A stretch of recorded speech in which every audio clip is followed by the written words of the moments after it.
The 93X Half-Ass Morning Show podcast is sponsored by Standard Heating and Air Conditioning. Summer's coming, but don't sweat it. Stay cool with Standard Heating and Air Conditioning. Beat the heat now and ensure comfort all summer long. Their expert technicians are ready to ensure your AC is in top shape. Call and schedule a tune-up today at 612-824-2656 or online at standardheating.com. The 93X Half-Assed Morning Show. 93. Each year in May, our nation pauses to commemorate Police Week. It's a time we set aside to salute all our nation's law enforcement officers who dedicate their lives to defend our communities and hold criminals accountable, and to show up and be there for people in their hour of need. When I think of National Police Week, I think of courage, respect, and resilience. So Police Week gives us an important opportunity to recognize and thank the men and women of courage and character who think of others before themselves, no matter the cost. Do you know what time it is? Nope. Wake up! Let the games begin!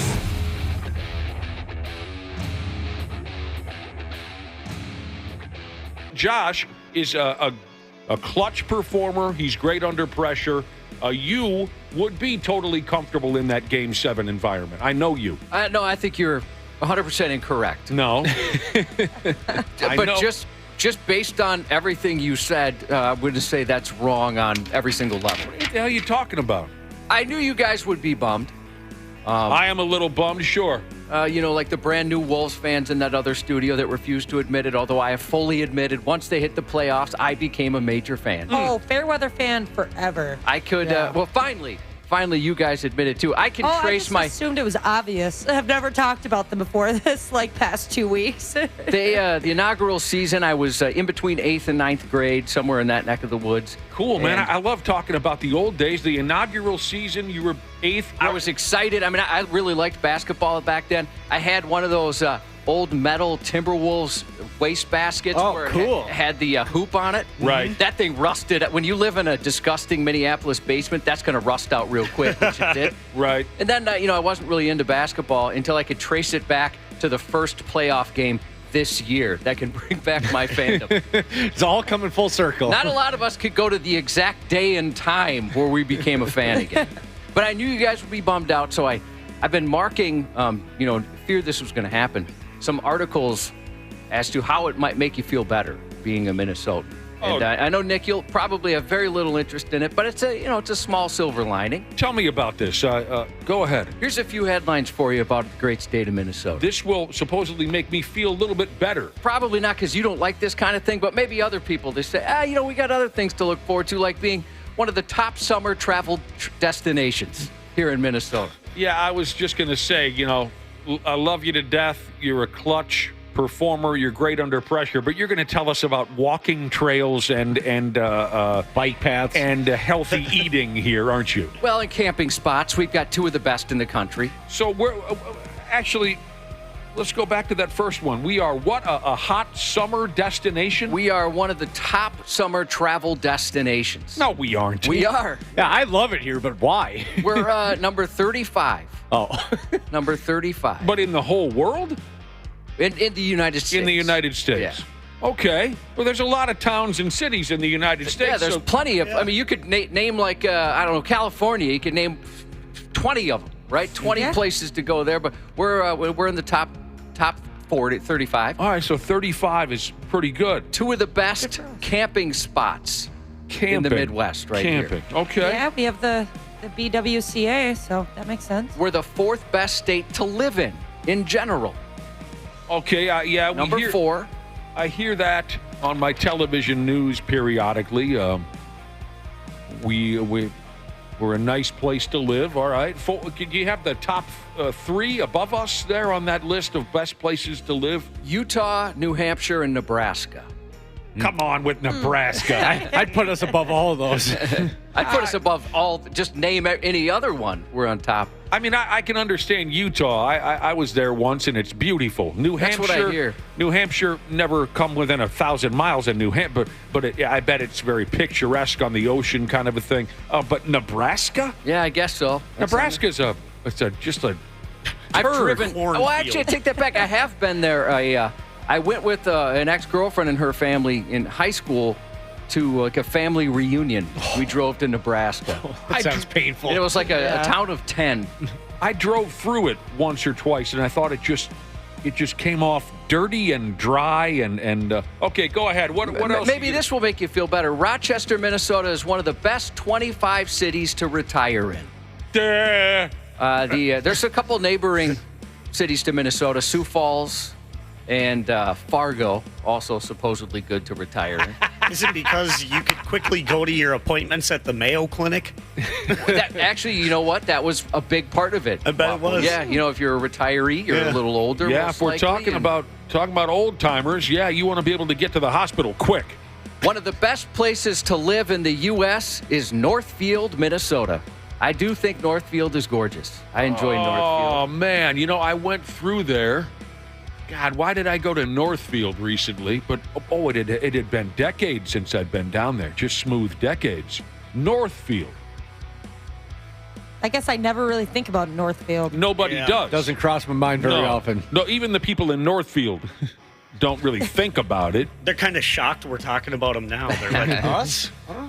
Oh, they've got like a cute little town. All right, I see. It's I think it's great. Kind of old-fashioned looking. I can't recall what the hell I was doing down there. Bloomington was named the second best place for college grads to live in the entire United States. Really? Bloomington. Bloomington. I can't stand Right behind Austin, Texas. I do everything I can to avoid Bloomington. Oh, I like Bloomington. Oh. Yeah, I'm a fan. Their police department, I don't really like the leadership there, except for their chief. Their chief is one of the coolest chiefs of all time. But, if you're anywhere underneath the chief in leadership, not a fan whatsoever. But their chief is pretty awesome. He is the Grady Judd of the North. Yeah, I was just going to ask that. Yeah, Booker, he's awesome. Booker Hodges? Yeah, he's hilarious. He's even got a great name. He does. You do not want to get arrested by Booker Hodges. No, but you want to hang out with him. Yeah. Austin, Texas, again, was number one for recent college grads. If only that Booker dude's last name started with the letter T. That would be awesome. Austin, Texas, and Bloomington, Minnesota, the top two places for college graduates. Do you have any explanation behind that? They talk about like income to living expenses. It's a pretty good balance.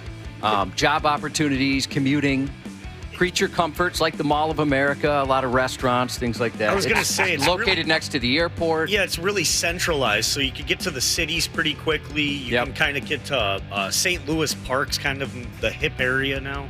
What? Yeah. There's been lots of college kids that have hanging out in St. Louis Park. What the hell do you know about what the college kids are doing and where they're going? Yeah, that's concerning. Have you ever heard of a little thing called Brotherhood in the Box when we go around to different bars? Yes, we've heard of that. Yeah, they always say St. Louis Park. That's where they get going. Everywhere you go, when you do your wild game bar gigs, everywhere you go, the young people are talking about St. Louis Park. Mm-hmm. Okay. I remember like everyone talked about Bunny's Bar and Grill. Like Mike Tice back when he coached the Vikings apparently used to hang out there. I love Bunny's. Sure, I'm familiar with the Joint. I don't think I've ever been there, but it's a hot spot. Well, I know that's not for diehard Wolves fans. Those facts probably aren't going to help a lot, but maybe there's something. Dude.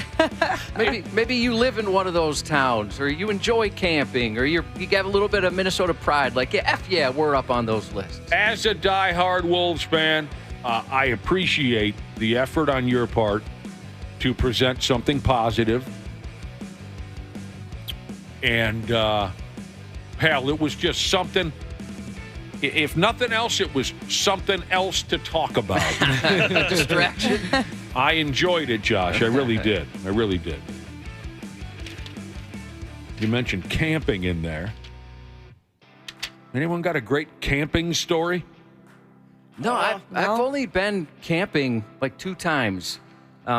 In high school, I always wanted to go camping more because that was before Netflix and chill. When some girl said you want to go camping, you thought, oh my God, I'm going to get some. Oh, sure. That was like code, basically. Oh. Right. If you're going to go camping. He's right. So, you can make a pitch a tent joke, stuff like that. But I never went for that reason. I went camping on an overnight like I guess it would be like a local park. They had an overnight camp somewhere up north. I forgot where we went.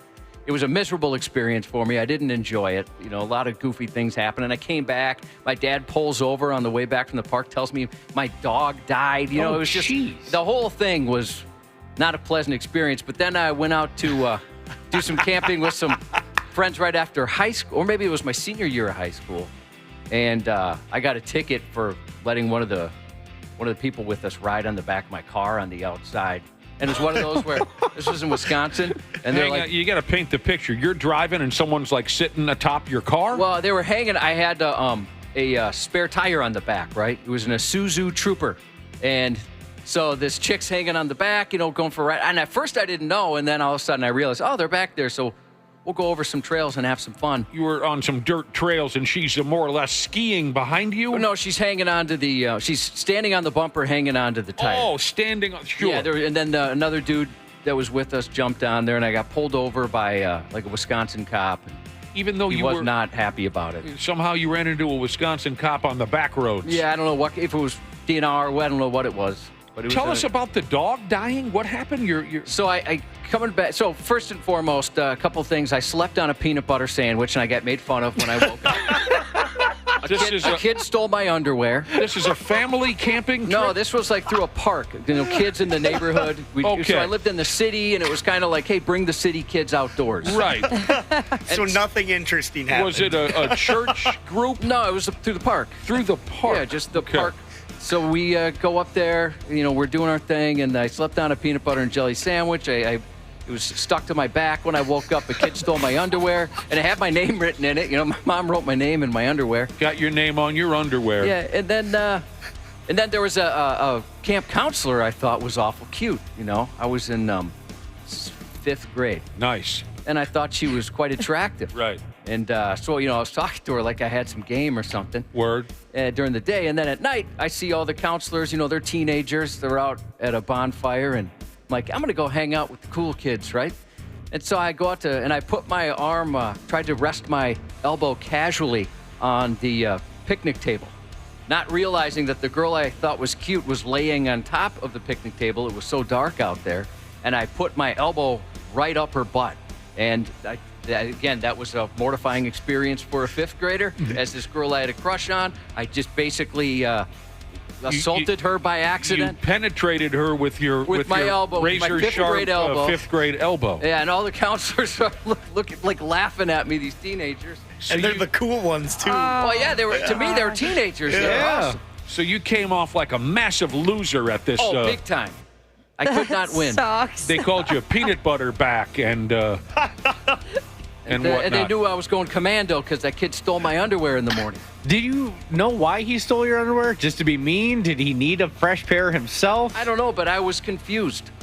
And maybe his name was Josh too. It could have been. And he thought that the underwears belonged to him. So then you're on your way home from the loser camping trip, and you find out that your dog has died? Yeah. I was so excited to come home and see the dog because it was our first family dog. What was its name? Rowdy. Yeah, so Rowdy, a she, and I come home and my dad pulls over and we didn't have a lot of heartfelt talks, my dad and I, you know, through our entire career as father and son. Word. And I could tell, oh no, something's up. So he pulls over and he's like, hey, I was thinking I'd bring you to Embers. And we never went out to eat. Then I started to go, what's going on, you know? I remember the Embers. Yeah, I used to go there, and boy, the cheese on the hash browns, that was something else. Loved it. Chocolate milk. So I could go for some chocolate. And he says what now? He says, hey, you know, I got to tell you something. Rowdy was killed while you were gone. I guess she got out and was hit by at the time, an NSP truck. We lived on a busy road and took her out. That's hilarious. Oh, is it? I don't remember it that way. Terrible. It's absolutely terrible. I'm joking, of course. My God. So, yeah, the only 2 times I went camping, it wasn't quite the experience. No. You know, a lot of people have. I don't blame you for not trying it a 3rd time. I've had great experiences. I'm sorry, Josh. We've been camping a lot because we were poor, so that's why we always did it. There was just one time we went on a... Why does Wapple want to try to jump in on our poor gang? That's just what we did. We didn't go on family vacations or anything. We just went camping with each other. Can you count camping in the backyard? Does that count? No. No, you can't just Nah. lay on a sleeping bag on your own property. That's not camping. That's not camping? Yeah, I remember one time we were fishing and the snapping turtle stole all our fish and ate them all. That sucked. And then another time my uncle was lighting fireworks and he burned down my aunt's tent. That was hilarious. That sounds awesome. That sounds funny. I'd go camping more often if I knew there was a promise that somebody's tent would get burned down, because that sounds funny to me. Yeah, that was great. We were big campers as my family were big campers when we were young kids. The old man had one of them pop-out sumbitches. You know what I'm talking about? Oh, yeah, pop-up. Where the sides popped out and there were 2-3 beds in there, and we would camp every year with this close family. And, oh, yeah, I mean, we had some great times. Some of my fondest memories, a violent thunderstorm whipping through the campground and thinking we were all going to die. I still remember every element of that. I mean, trust me, these were some good times, but the memories that stand out were the violent thunderstorm where I was convinced we were all going to die, and then one of the sickest I've ever been was on a camping trip. Because on the way up to this campground, we stopped at Dairy Queen, and kind of like Cubby over there, you know, we didn't get to do that very often. And I took one bite of a Dairy Queen hot dog, and I said, give me 6 of those damn things. Oh, my God. I could not believe as a young kid how good Dairy Queen hot, and at the time they were a dime or something. So I said, give me all of the hot, and I went bananas on these Dairy Queen. We got to the campground. I remember sitting around the fire and feeling kind of funny, and then just putting on an incredible display of projectile vomit for everybody at the... Oh, I'm trying to piece together... I mean, we did it all the time. And then as we got older, we were the type of hillbilly kids that every summer, 2 or 3 times, we'd go camp at the Apple River, and the underage drinking and the fighting. And my parents would never let me do the Apple River thing. We had a riot. Always wanted to go. They wouldn't let me go. Mm-hmm. My parents knew what happened there. Yeah, same here. My mom said that's like the best way to catch an STD when I was younger. I was like, that's just floating in the river. You don't even have to have any sexual contact. We had a great camping. Yeah, sure. A lot of laughs. Never did that as a family. Never once. I hear you. We actually only went on one family trip, and that was to visit some friends who had a B&B on the Baptism River. A what? Bed and breakfast. You went to visit some friends. We visited them. Yeah, they opened up this bed and breakfast, which was like, like an Airbnb, right? And so it was like that back then. And they stayed there. It wasn't just they stayed there no matter who was there. It wasn't just because we were family friends. Whoever was there, they lived in their house as these people were enjoying a little vacation. And on that trip, we got chased by a bear. So, yeah, I haven't had a lot of good experiences. Wow. And I lived in a not great neighborhood, but I felt safer there than I have doing any camping experience. Of course, there were times up at BIR for the races where we just popped up tents. But I didn't like that. I got nervous with that. You got 15,000 drunk rednecks driving homemade vehicles and lifted trucks, and I'm just off the campground trail in a tent. You know what I mean? That is sketchy. I didn't sleep terribly well. Sprinkler fitter Jesus said he went to church camp when he was 13, and that's the first time he got to second base. Oh, cool. Church camp. I always wanted to go to camp. I used to think that was so cool when I was a kid. I would sit at my parents' desktop computer and just look up camps all summer and accidentally leave it up on the website so that my parents would walk in and be like, oh, look at this. This looks nice. We should send Ashley here. But didn't work? Nope, never worked. Yeah, see, I was never drawn to such things because, we were regular campers. I never thought, hey, let me go do that with strangers. You know what I mean? We were already camping with our family and friends. Why would I want to do it with strangers? My thing was just because the TV shows I watched where they went and they all bug juice? Yeah, and they made best friends with the people in their bunkhouse. I was like, oh, I want friends. Yeah, I mean meatballs, right? You guys are too young. You're talking about the movie? Meatballs is a great camping movie. I was just thinking food because I always wanted to go camping where somebody made baked beans in a tin can, over a fire. Yep. The open flame. Yeah. What a hell of a deal. So we got that going for us. Great camping in Minnesota. Maybe I'll go one day. You've never been at all? No, Did you already say that? actively avoided camping my entire life.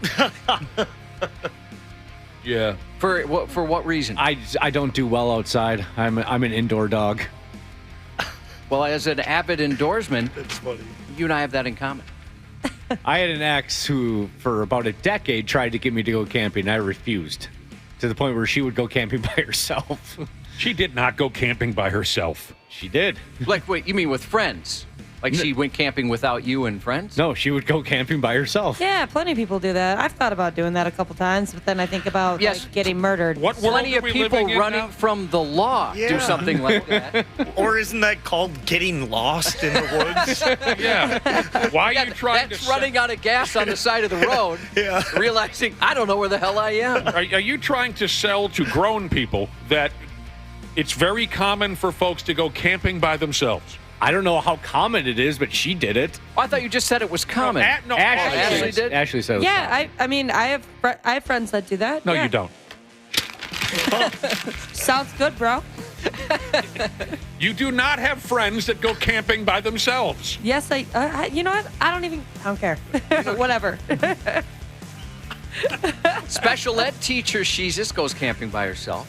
No, she doesn't. That's what she says. What else is going on around here? You started off the show with something about Police Week. Is there any events? Today is Police Officers Memorial Day. Especially somber, of course, this year because of the tragedy in Burnsville, but it honors officers who died or became disabled in the line of duty. And there's going to be a ceremony in St. Paul tonight at the Peace Officer Memorial. So, it'll be a nice thing to support. Anything that you're personally getting involved in, being from a police family? Well, I'd love, unfortunately, because of this dumb job, I'd love to go tonight. My brother is going to be my brother's a police officer. He's going to be a part of the ceremony tonight. And so he'll be down there. The flags, if you notice, are half staff. That's why, if you're curious. Every once in a while, have you noticed that we'll get texts? Why are flags at half staff? My mom even will text me. What's going on? Why are flags at half staff? Your mom texts you a lot. During the show, outside, she's not interested. After 9 a.m., she doesn't care what I'm up to. That's about it. Well, there you go. Some nice events to recognize. Police Week. Yeah, I've got more information during the news on stuff like this. I dig your news report. I do. Some of the thank you. Some of the statistics on what cops are dealing with is sickening. The last couple years, just you talking about certain things are getting better, but some things are getting worse. A lot more dangerous to be a police officer. Oh, for Christ's sake, it certainly seems that way. Certainly seems that way. They got to worry about this. They got to worry about that. So thank you to any members of law enforcement who might be listening today. I know it'll be locally especially tough. Yeah, no question about it. I hear you there. What are we doing today? What is it today? Wednesday? Wednesday. Randy Shaver and Brad Ryder will join us at 7:30 if they're not on solo camping trips out in the middle of nowhere. It's so common now to just you go camping all by yourself. I'm trying to find if there's more text people saying this is common. Or that people are doing this. Is there are they trying out for Survivor? A couple of the people that I know, they like to go on long hikes. And so they like to travel solo and go on these long hikes, and that usually includes camping along the way. Most of them are men, though. I only have one girlfriend that likes to camp by herself because it's very dangerous. Okay, so. you said something there that actually might lead into a theory a few listeners have, that people who say they're solo camping are cheating on their spouses. They're at a La Quinta Inn somewhere. Yeah. I won't have Wi-Fi. You can't track my phone. Yeah, my phone. You won't be able to get a hold of me. I'll be completely unavailable. Right. Oh, trust me, I'll be pitching a tent, all right. There is a guy that does have a wife, and I'm not gonna lie, he'll go on these camping trips for months, and I do think that You just like go away for months? His Like, second what- family. What are you doing? What are you doing out there? Purple Belt Jesus likes to go camping with just a dog, no girlfriend or kids. Peace and quiet, he says. You're a lunatic. Are you trying out for alone?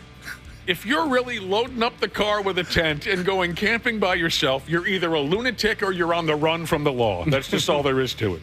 That's just all there is to it. Do you get hammered by yourself? Yeah. Who do you tell scary stories to around the campfire? Yeah. You get just drunk off your ass all by yourself. You end up mumbling to yourself. jokes. Yeah, you're mumbling jokes to yourself around the campfire. That's a great one, Wapple. So- I know. Thanks, Wapple. Now the texts are. You know what, Wapple? You're a good crowd. Thanks, Wapple.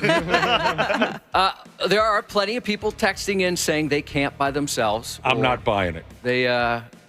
I'm buying it. This is news to me. I didn't know folks did that. I thought it was for, the camaraderie. Yeah. A shared experience.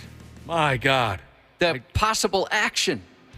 Where are you getting action? All by yourself? Oh, when you go with a group, right? When you go with a group, there's a chance of action. I mean, you can always have action by yourself, but you don't have to go outside for something. You probably shouldn't be outside for that.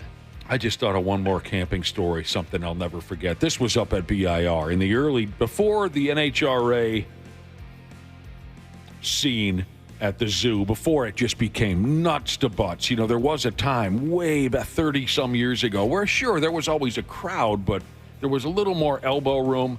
It wasn't a risky idea to set up a tent. Now I think it's kind of risky to set up a tent in the zoo because there's just so many people running wild. But years and years ago, we had a couple tents set up. I mean, we drank ourselves into oblivion. And I woke up. This is maybe you had to be there type of a story, but because we were so drunk and we had 2 tents set up, no one actually physically made it into their tent. I woke up sitting in a chair around the fire, and I hated myself. You dumb bastard. A perfectly good tent with a sleeping bag right over there. I couldn't even get my drunk ass in my tent. I was making fun of myself as I woke up around the campfire. What an idiot. Here I am in a chair. I could have, I don't know, an hour later, I'm still by myself. My other fellow campers still hadn't made it back to the campsite. The sun is up now. And one of my buddies comes walking out of the woods soaked to the bone. And I said, what the hell happened to you? He had gone back and slept in the woods. He was soaking wet from dew. Oh, that's the worst. And he's just trembling cold. He's just borderline hypothermic. What a bunch of donkeys. 5, 6 guys, 2, 3 tents. No one made it into their tent. One guy slept with dew as his blanket. Oh, that would suck. All right, so I'm telling you, camping by yourself is a thing, and it's being normalized to me via text. A lot of people do it or have family and friends that do it. This is news to me. I'd never heard of something like this before. None of this ever happened. Well, I'm telling you, I believe it now. And I'm sorry, Ashley, that it took me, reading text messages from other people to believe it. And then I understand. Didn't believe you. Lady Shiza said camping is about touching yourself in nature. I mean, getting in touch with yourself in nature is what she meant to say.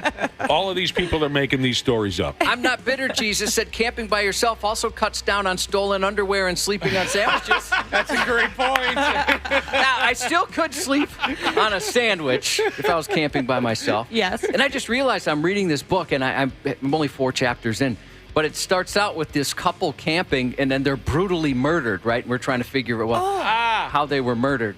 So it's all coming together here, all this camping stuff. Would that not be pure terror, Josh, to be camping alone and you wake up missing your underwear? Yeah, absolutely. That is the definition of terror, panic. Yeah. Some guy sneaks in your tent, steals your undies, and spikes a peanut butter and jelly sandwich on your back and leaves. And the weird thing about my underwear being stolen, I was wearing them. I was wearing them, and they were gone. Yeah, Dana, yours would be easy to steal because you sleep, you sleep naked. That is true. So your underwear is in a dresser somewhere. I will stand. They'd be easier to steal that way. They'd just be, off to the side in a duffel bag. There. I'm not giving in. I will go to my grave believing that no one camps alone unless they're on the run or completely out of their mind. I'm a little suspicious, but it's a lot more normalized now. It just doesn't happen. I trust the brother and sisterhood. We will be back in a few minutes on the Half-Assed Morning Show. Half-Assed Morning Show. They're loud, they lose control, they do their little circus act, they're a nuisance. 93X. Our technicians are geared up and ready to make sure your system is running reliably this summer. Regular maintenance from Standard Heating helps prevent costlier breakdowns in the future, and we know they always happen at the worst times. Summer's coming, but don't sweat it. Stay cool with Standard Heating and Air Conditioning. Beat the heat now and ensure comfort all summer long. Their expert technicians are ready to ensure your AC is in top shape. Call and schedule a tune-up today at 612-824-2656 or online at standardheating.com. How wrestling really works and how you get the ratings. Eric Bischoff and Conrad Thompson explain on 83 Weeks. This is indeed the first WrestleMania without Vince McMahon. I mean, it's about as horrible as it can get, but does erasing that history make it any better? Everybody's being careful not to celebrate Vince McMahon. I think you can acknowledge him without celebrating him. I think that's the double-edged sword that everybody's sort of carrying for now. 83 Weeks on YouTube or wherever you listen. Stupid news on the Half-Assed Morning Show. We're going to start with what I have here is what all the 8th graders and fully grown dorks have been looking at and talking back and forth about on that godless social media. Some pictures and videos have been going around, and all the social media people, they can't get enough of it. The pictures and videos are of an obviously troubled man in Italy. He took to whacking off at a gas pump, at his neighborhood gas station right there by the gas pump. And I'll be damned if he wasn't also backdooring himself with the gas nozzle. There's a lot going on there.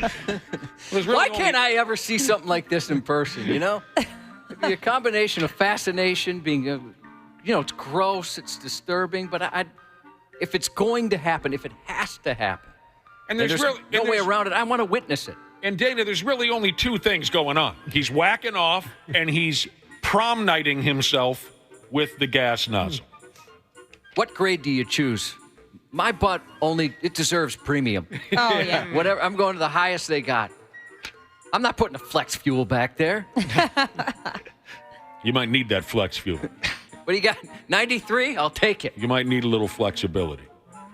I only saw a blurred out photo where they blurred his genitals, his beehole, and his face, but you can tell what's going on.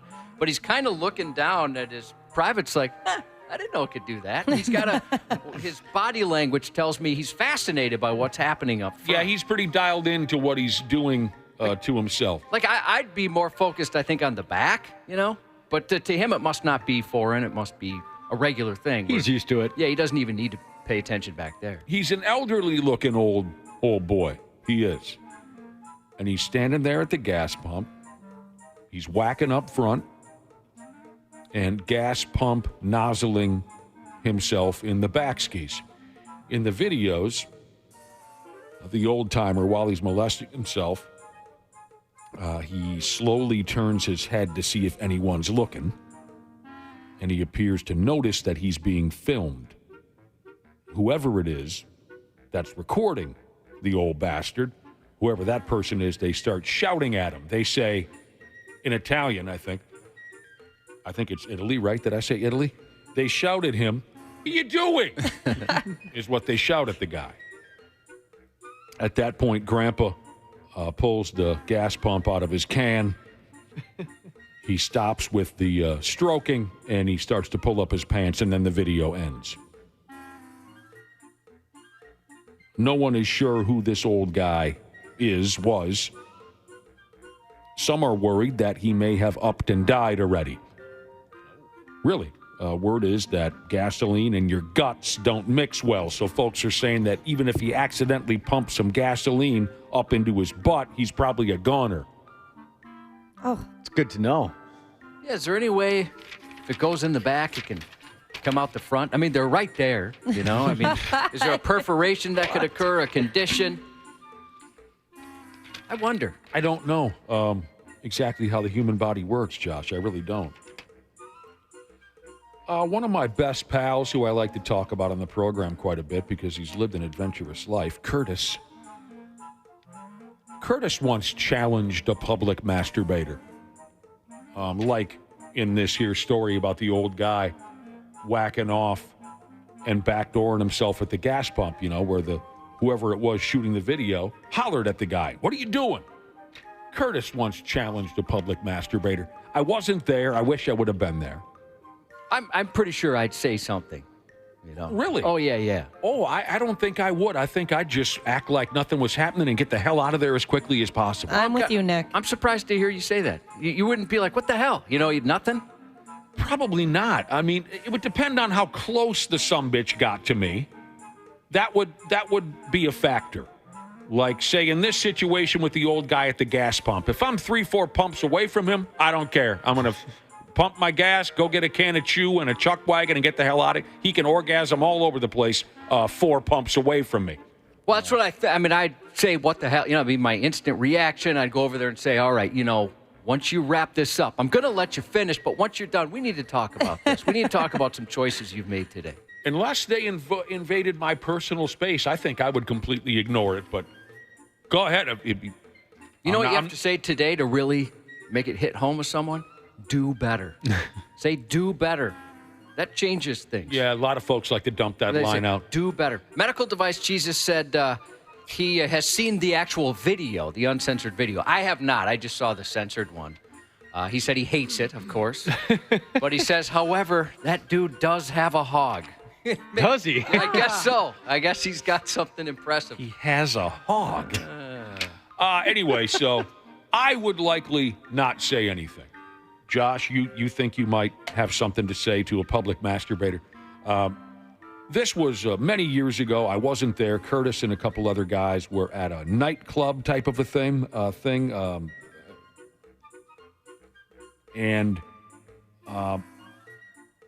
there were a lot of younger people there. Well, we were pretty young at the time, too. But it was like a college crowd, I should say. College crowd. Dance floor. And at one point, a young kid, there was a dance floor and a stage at this joint. A young kid gets up onto the stage. No one else is up there. Gets up onto the stage, pulls his pants and his underwears down, lays down on his back, and starts whacking off like it's his damn job. Furiously. And for whatever reason, Curtis felt the need to walk all the way across the bar and get in this kid's face. And again, this was the story I heard. I wasn't there. But Curtis was just shouting into this kid's face. And the kid never stopped whacking off. Curtis was shouting into his face, "What are you doing? What are you doing?" After the fact, he and the other fellas who were there and saw this, they were convinced it was maybe not a sorority. What's the opposite of a sorority? A fraternity. They were convinced maybe it was a fraternity prank or something. I would never want to be in a fraternity that bad. Yeah. Right. Certain things that you hear that they do, I wouldn't want to join any club that bad. I hope that was the case, though. So I was just thinking about, I'm sorry. I was going to say, and whacking off all by yourself is, from the stories I heard, the least disturbing, what's the term I'm looking for? Hazing? Yeah. Initiation? Initiation. The whacking off all by yourself, from what I understand, is the least disturbing initiation that a lot of these frat houses go through. So, you know what I mean? Yeah, I can't imagine risking being a sex offender just to get into hang out with a group of dudes. Right. Who the type of dudes that are going to request you do that to join them. Right. Yeah. Go make your own friends. So I was thinking about it, what my reaction would be if I saw a dude doing that, like if I was, at a gas pump or whatever. I do feel like I'd say something, like that's my feeling. But I have, as I've mentioned many, many times, I've caught a couple guys doing that. It seems different to me, and you guys tell me if I'm looking at this wrong, because I knew them personally. I didn't want to embarrass them. They had a relative, I caught 3 guys, that's right. A relatively reasonable expectation of privacy. One guy was in his dorm room, but his door was ajar. You know, I mean, he should have known a little better. And maybe he didn't know it was open. He doesn't seem like the type of guy that would want to do that in front of other people. 2 people were at work. Both times it was during a big festival show out at Somerset where nobody was here. They were the only ones here. And I just happened to come back from the show to get some work done or whatever. Right. So they didn't know anybody was going to be there. So I didn't say anything. And one guy we caught, he saw me. And so I just said, hello, naked man. And that was it. But with the other 2 guys, I didn't say anything. I didn't feel the need to scold them or whatever. I just waited years to tell anybody, and then I chose to do so on the radio. So you'd only scold a stranger if you saw them masturbating? Yeah, I think so. Or maybe I'm just getting older and don't want to see any more men masturbate. Your masturbating, scolding tendencies have changed as you've aged. Yeah, I've hit the threshold. I think that's way different, Josh. So don't worry. The guys I knew, I just didn't want to embarrass. It's part of the reason why you would say something if they were doing it in public is because you care about other people that have to see that as well? Yeah, I think so, because it was just me that was victimized. And I believe I was a victim. Yeah, I agree. Need to see stuff like that. Yep. All right, this could start a whole thing. This here next story could start a whole thing. It's a story about a delivery driver who had to try and keep it together while he was on the job, while he was delivering a package to a customer. Delivery drivers, if you got any good stories, 651-989-9393, text them in. Well, maybe you want to hear what I've got for you, and then you can go from there. This conversation cut loose on that Reddit setup that you folks like so much. Supposed delivery driver, I guess we got to take his word for it. A delivery driver answered a question on Reddit that said, hey, delivery folks, what's the most embarrassing / awkward deliveries you've ever done? So if the delivery drivers in our listening audience want to comment directly on that or anything else, go right ahead. 651-989-9393. The question again was, what's the most embarrassing / awkward delivery you've ever done? So this dude said on Reddit, he said, I was delivering a package to a really short girl when a massive dildo fell out of the package. Dildos? No. She was embarrassed, and I had a hard time not cracking up. Well, hell yeah, that would be difficult. And a turn on for me personally. Absolutely. That would be kind of cool. You're like, oh, you're into that, huh? Nice. I delivered pizza, and I loved that job. And I had always hoped, you hear the stories, or maybe you've read the Penthouse letters, which are probably all lies, but where the guy shows up, and there's a girl there that's like, oh, I was waiting for you to come mount me, or something like that. I never had that, or like a slip of any sort, wardrobe malfunction. Always wanted that as a teen. It never happened. Did you deliver any late-night pizzas, and they were like, hey, dude, pizza guy, come in and party with us? Nope, nothing like that. I delivered late-night pizzas, never had any cool stories out of it. This reminds me, I forgot to tell you guys, maybe like a month and a half ago, 2 months ago, doesn't matter. I DoorDashed some high noons for, it was the first Twins game. So I was, getting ready. I was showering and... That's a drink, I'm assuming? Yeah, yep, they're the seltzers. Opener. You're going to party for the opener. Yeah, and so I didn't feel like driving, so I had them delivered, and I was in the shower, and my dog started barking like crazy, and I thought I timed it out well, but the person was already there. And so I answered the door in my towel, and on my way there, I'm praying that please let it be a young girl around my age. Like, please let it be a girl around my age. And I got lucky. It was a girl around my age. But she had a hard time scanning my ID. So I was standing outside because, my dogs are inside, standing outside in my towel for probably 15 minutes while she's scanning my ID. Wait, she's like, I'm so sorry. And I'm like, you shouldn't be sorry. I'm the one that answered the door in my bath towel. Like, this is on me. Yeah, you didn't take. I would have took a split second to put shorts and a T-shirt on or something. I felt bad, and then my dogs are going crazy, and I was like, what if she leaves and I don't get my high noons for the Twins game? This person said they delivered pizzas for a short stint. Within the first hour, he ripped his pants wide open in the back. That was a fun day. That sucks. That happened to me, except I wasn't obviously a delivery driver, but it was my first day at Red Robin, and I was working in the kitchen, and I split my pants all the way down my leg. Oh, no. It was just like, well, welcome to the new team. Did they give you a nickname that stuck forever? No, they didn't. Missed opportunity. But I had to stay for my shift. Everyone wanted to see your dirty drawers through the back of your pants. Yeah, we had to get those bobby pins or whatever they are. Angry bus driver Jesus texted, and I've had a similar experience not too long ago.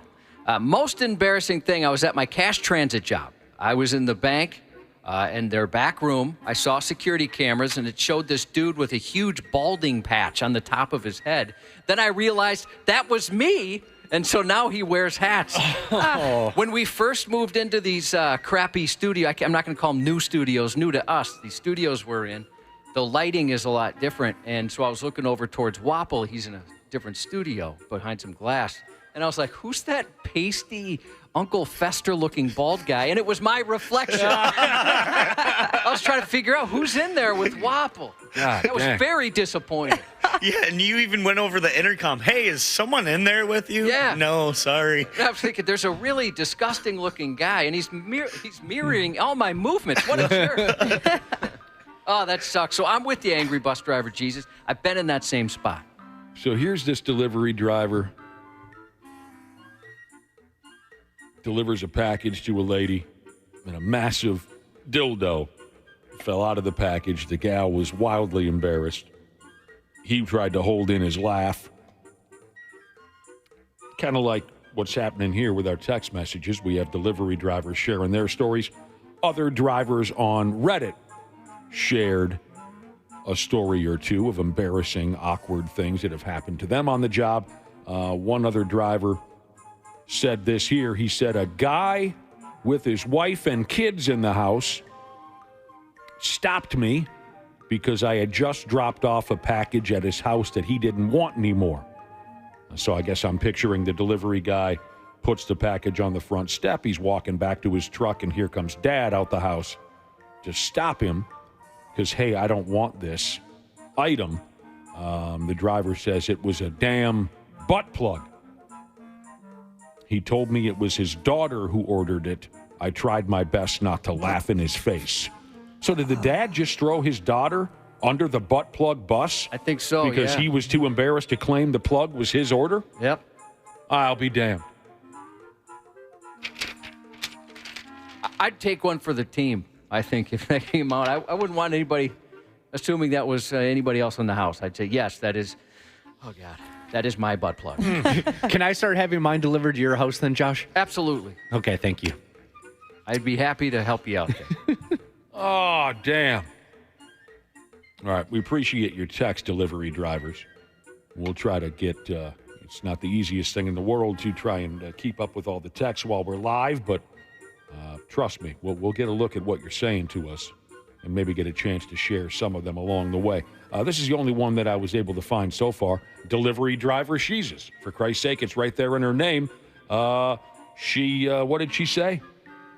This is not stupid or funny, but I once did see a guy get shot. Oof. I'm sorry. That sucks. Yeah. All right. Yeah, I used to deliver newspapers. Never really saw anything outside of I was accidentally a part of a drug deal where I drove what I thought was a woman in distress to a friend's house. She needed to get to a friend's house. She ran up to the car. I'm in my parents' minivan, by the way. Oh! And some very scary-looking guys jumped in, and there was a big drug deal in the back, and I thought, this is insane. I'm a part of a drug deal. I was trying to help this lady out, and I ended up driving her right back to where I picked her up. You drive a lady. I left my route, went to a scarier neighborhood than I was already in. You drove a lady to a house. When you get to the house, a bunch of folks jump in the van. They do a drug deal, and then you drove her back to where you originally picked her up. I did, and I scolded her. I was so, because I was terrified and I was so mad that this lady would do something What like a that. scumbag. Well, I told her, I terrifying. said, you are single-handedly responsible for me never helping another human being until the day I die. I'm glad you cut loose on her. Me too. I've only gone off a couple times in my life, 2 times on Ross, and then this lady, and maybe one other time. But yeah, I thought, I'm dead for sure. People love this line.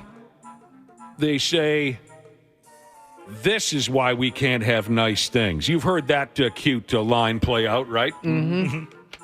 Here's the latest story that begins with the line, this is why we can't have nice things.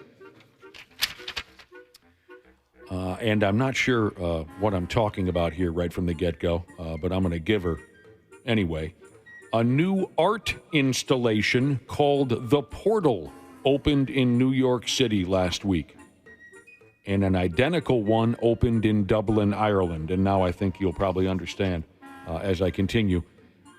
These portals is some kind of video setup that shows a live feed of the other city. So I'm in New York City. I look into some apparatus and I can see what's going on in Dublin, Ireland, and vice versa.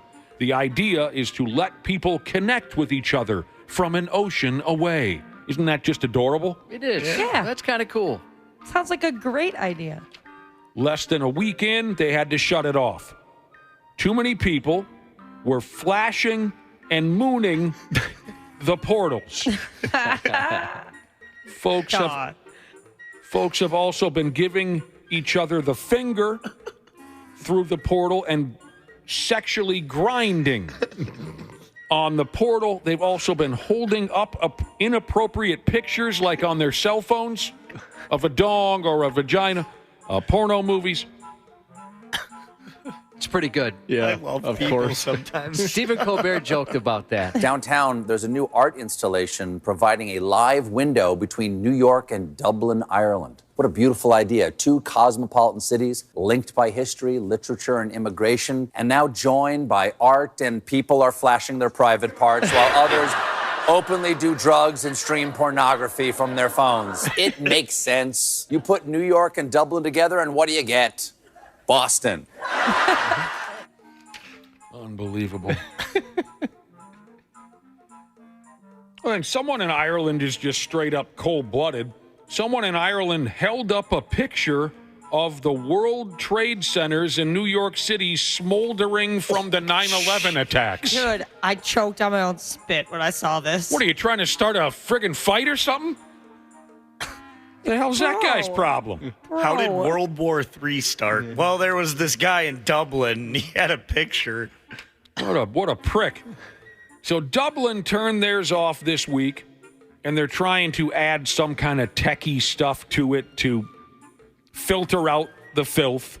It's going to be like blurred. If they had like an adults-only night, like after 8 p.m., it's adults only. The flashing and stuff, I think, would be kind of fun. And funny. That'd be a riot. Yeah, I'd want a direct line to that. They wanted this to be a 24/7 deal, but they might have to start turning it off at night. Yeah, probably. We just can't behave ourselves. The portals, I guess, okay, on both ends, they're back up and running as of yesterday. And they're hoping to add more of them in other cities around the world. Yeah, let's get one in here in Minneapolis. I think we'd want our portal to be connected with Denver these days, wouldn't we? Those pricks. Let's get back at those folks in Denver. There's a video I posted on 93x.com. You can't see her boobs, but you can tell she's flashing the portal. And there's a lady in Dublin. She looks like she's like 70 years old in the front row looking at this girl flash in the crowd. She's horrified. She doesn't need to see that. Those were what mine looked like. That's pretty awesome. Yeah, what, some 70-year-old cans?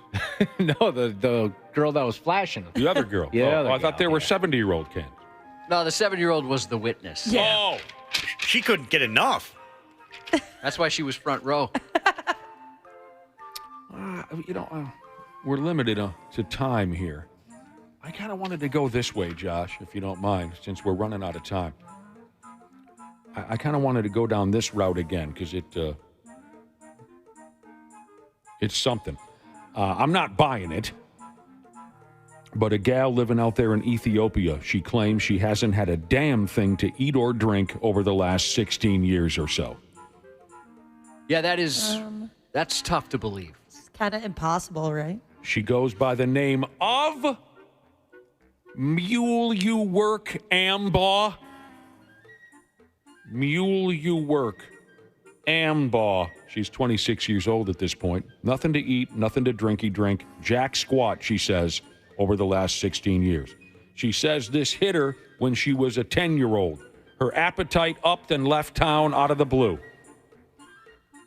Mule You Work says here, aside from never eating or drinking any damn thing, she lives a normal life. I did see a picture of the lady. She looks completely healthy and normal. She says she has plenty of energy.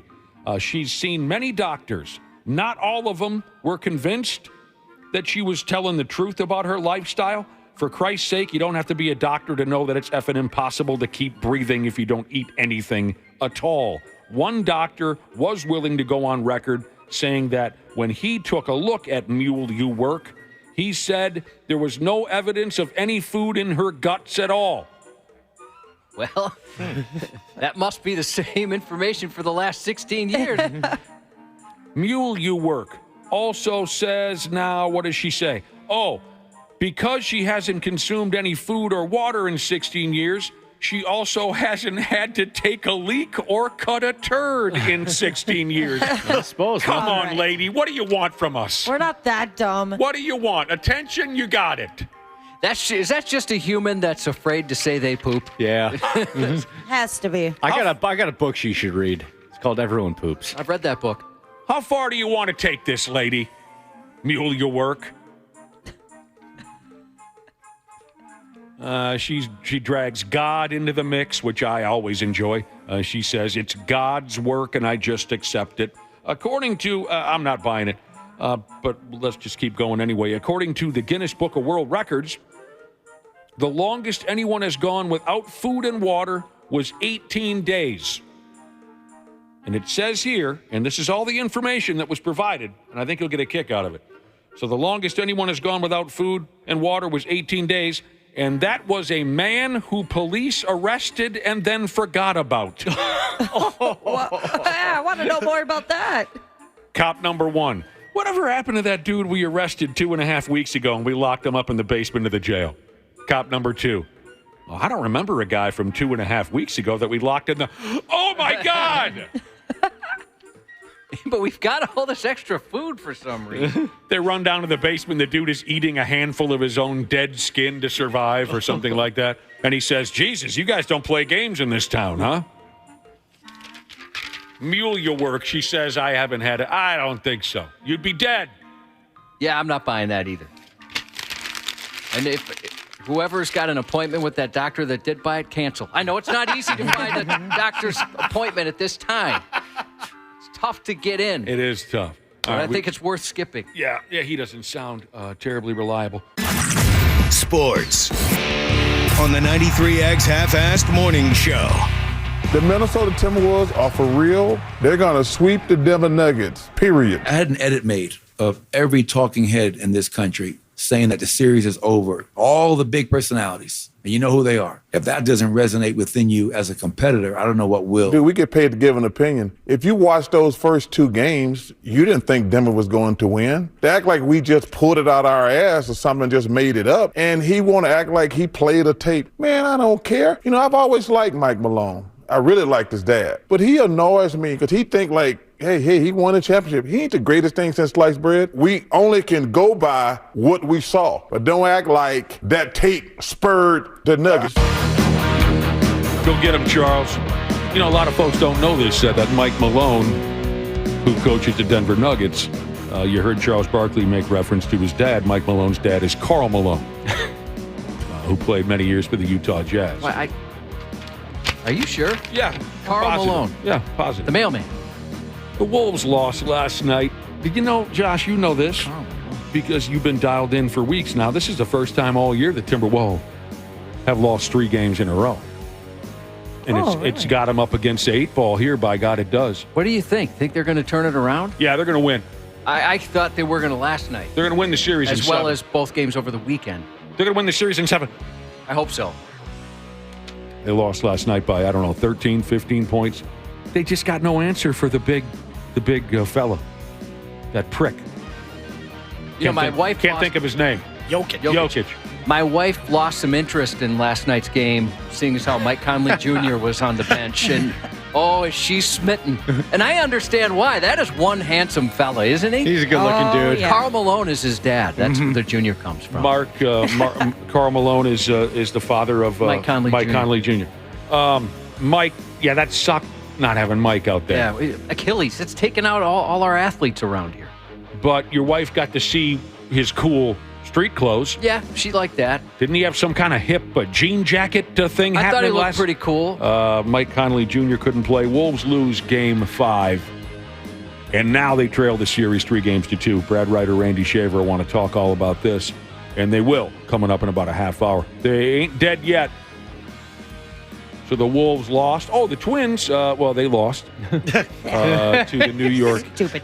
Lost to the Yankees. My phone has alerts anytime something happens in the Twins game, right? Just run scores, I get a little alert. That's really cool. Yeah, it's awesome. I love this feature. And so it was dinging quite a bit lately, right? And I look, there's another one for the Twins, and it wasn't the Twins last night, unfortunately. The ding, I'm used to that ding being a run for the Twins, and that wasn't the case. They only got one. Yeah. They did. Only last night they only got one. They lost 5-1. Somebody said, I'm tired of this. I'm sorry if this gets confusing. I'm just trying to help folks out. Somebody said tonight's Twins game or tomorrow's day game might be streamed on whatever Amazon Prime is. I wish I could help you out more. I don't know what I'm talking about. Well, I tried all the different options yesterday, including Max. People were saying, hey, if you have Max, you can stream it on Max. And it shows up, hey, you want to watch the Twins game? And so I clicked on it, and it said, sorry, bruh, not in your area. Sorry, bruh. And it was the same thing for the Wolves. Or wait, was it for the Wolves? No, I'm getting confused. Maybe it was just the Twins. Maybe it's just the Twins.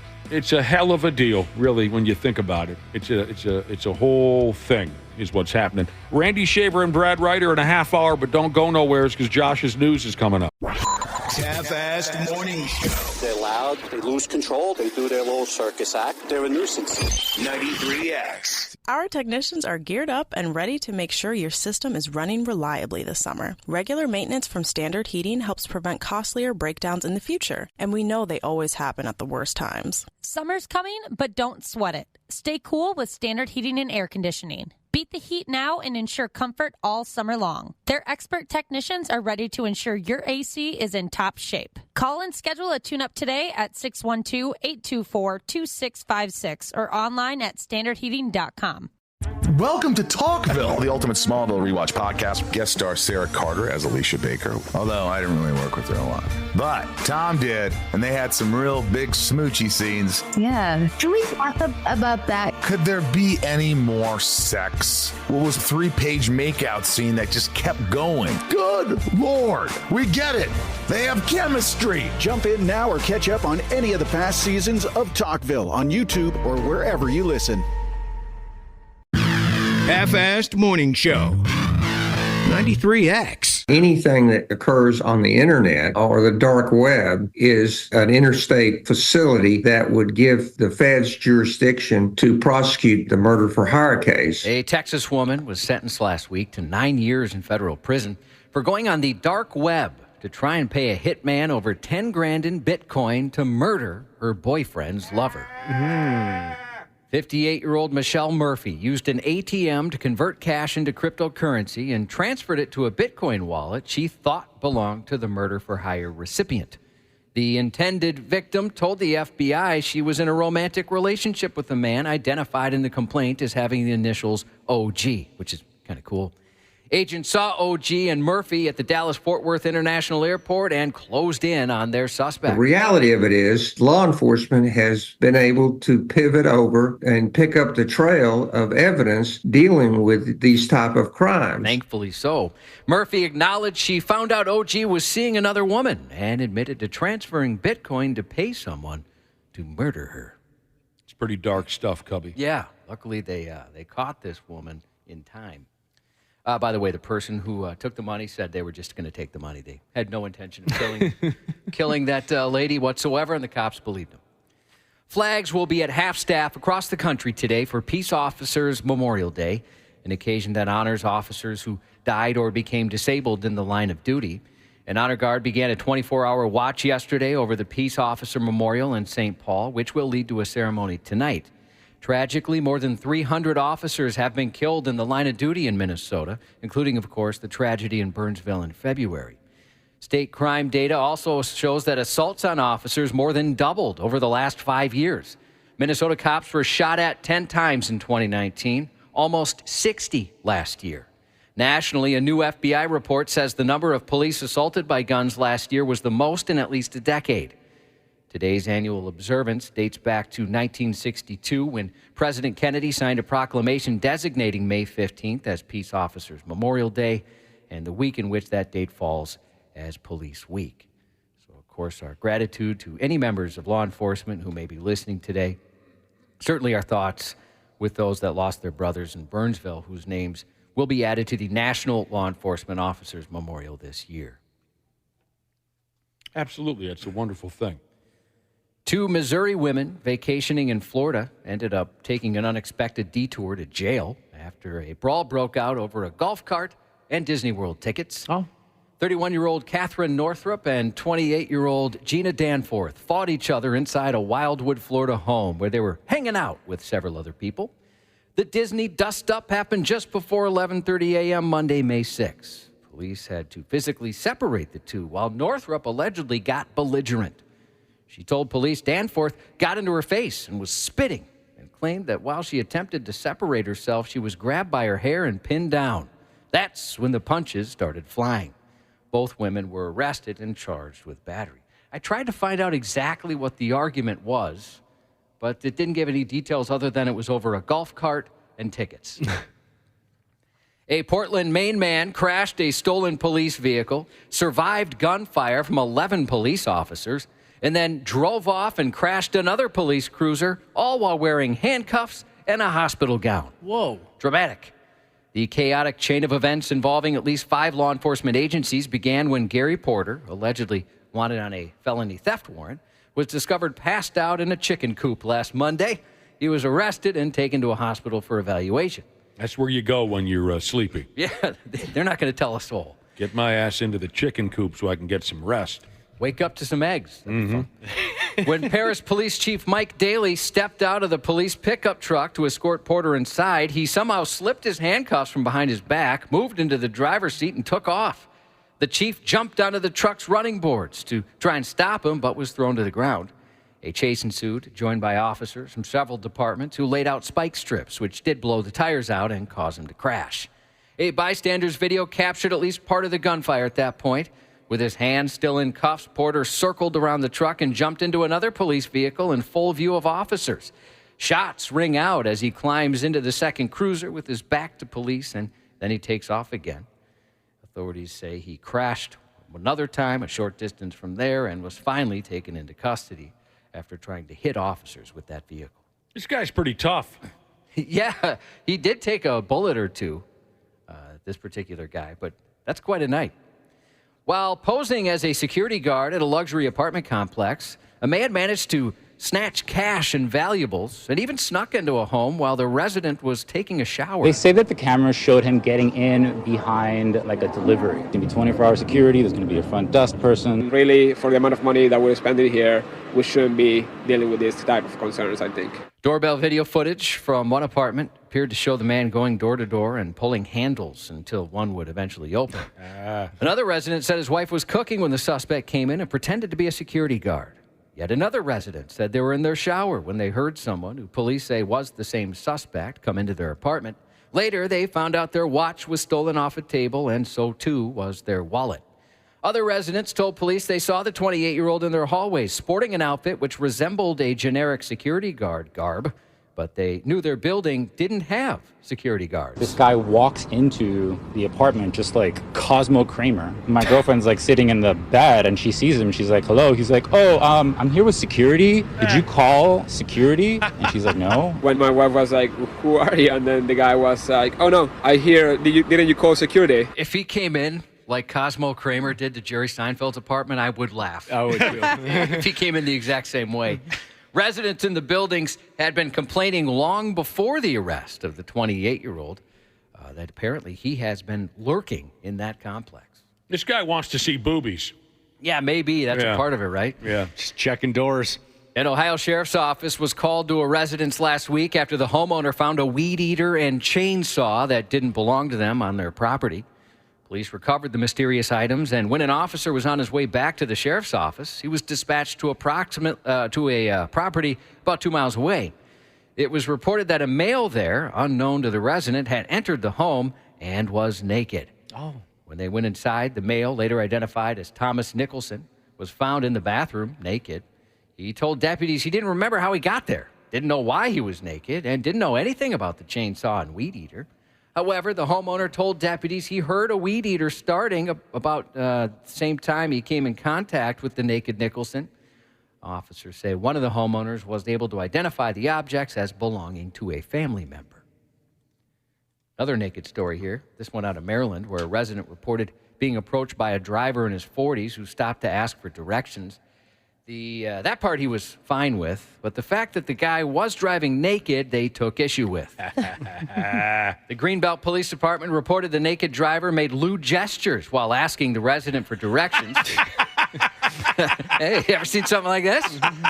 No additional details were provided other than to say the incident does remain under investigation. If a naked guy flags you down while driving and asks for directions, you going to help him out, or are you just going to turn and walk away? I'll help him out. I mean, yeah. He probably's got somewhere he needs to be. It's got to be some type of an emergency if he's naked. You would hope.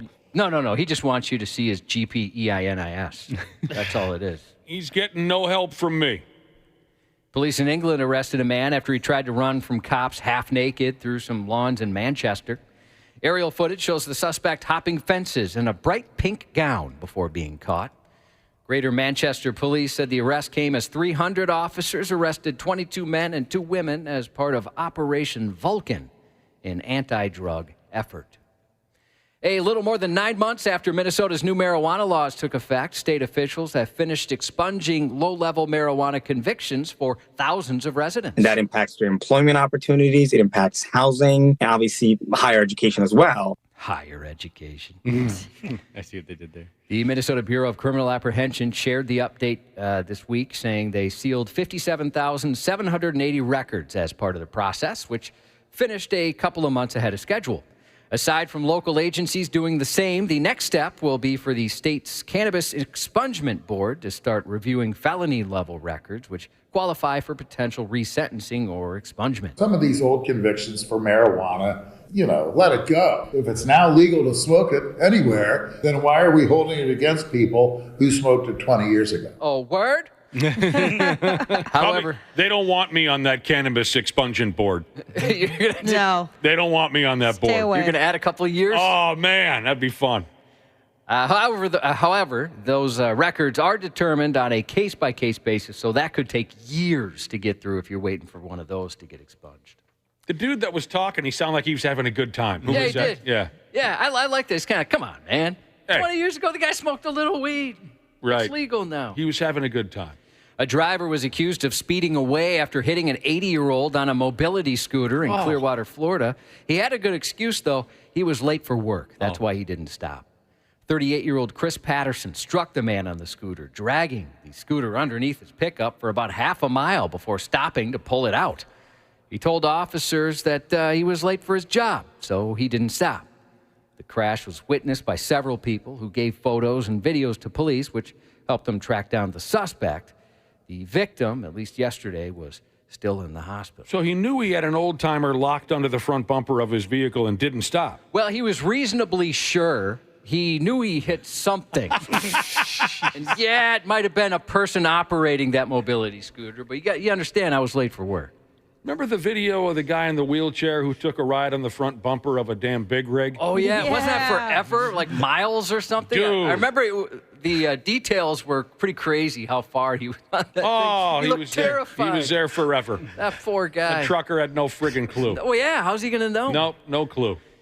The Lee County, Georgia Sheriff's Office is looking for a suspect they say entered a Wendy's restaurant and choked one of their employees. What the hell? But what that employee did after has landed her in jail.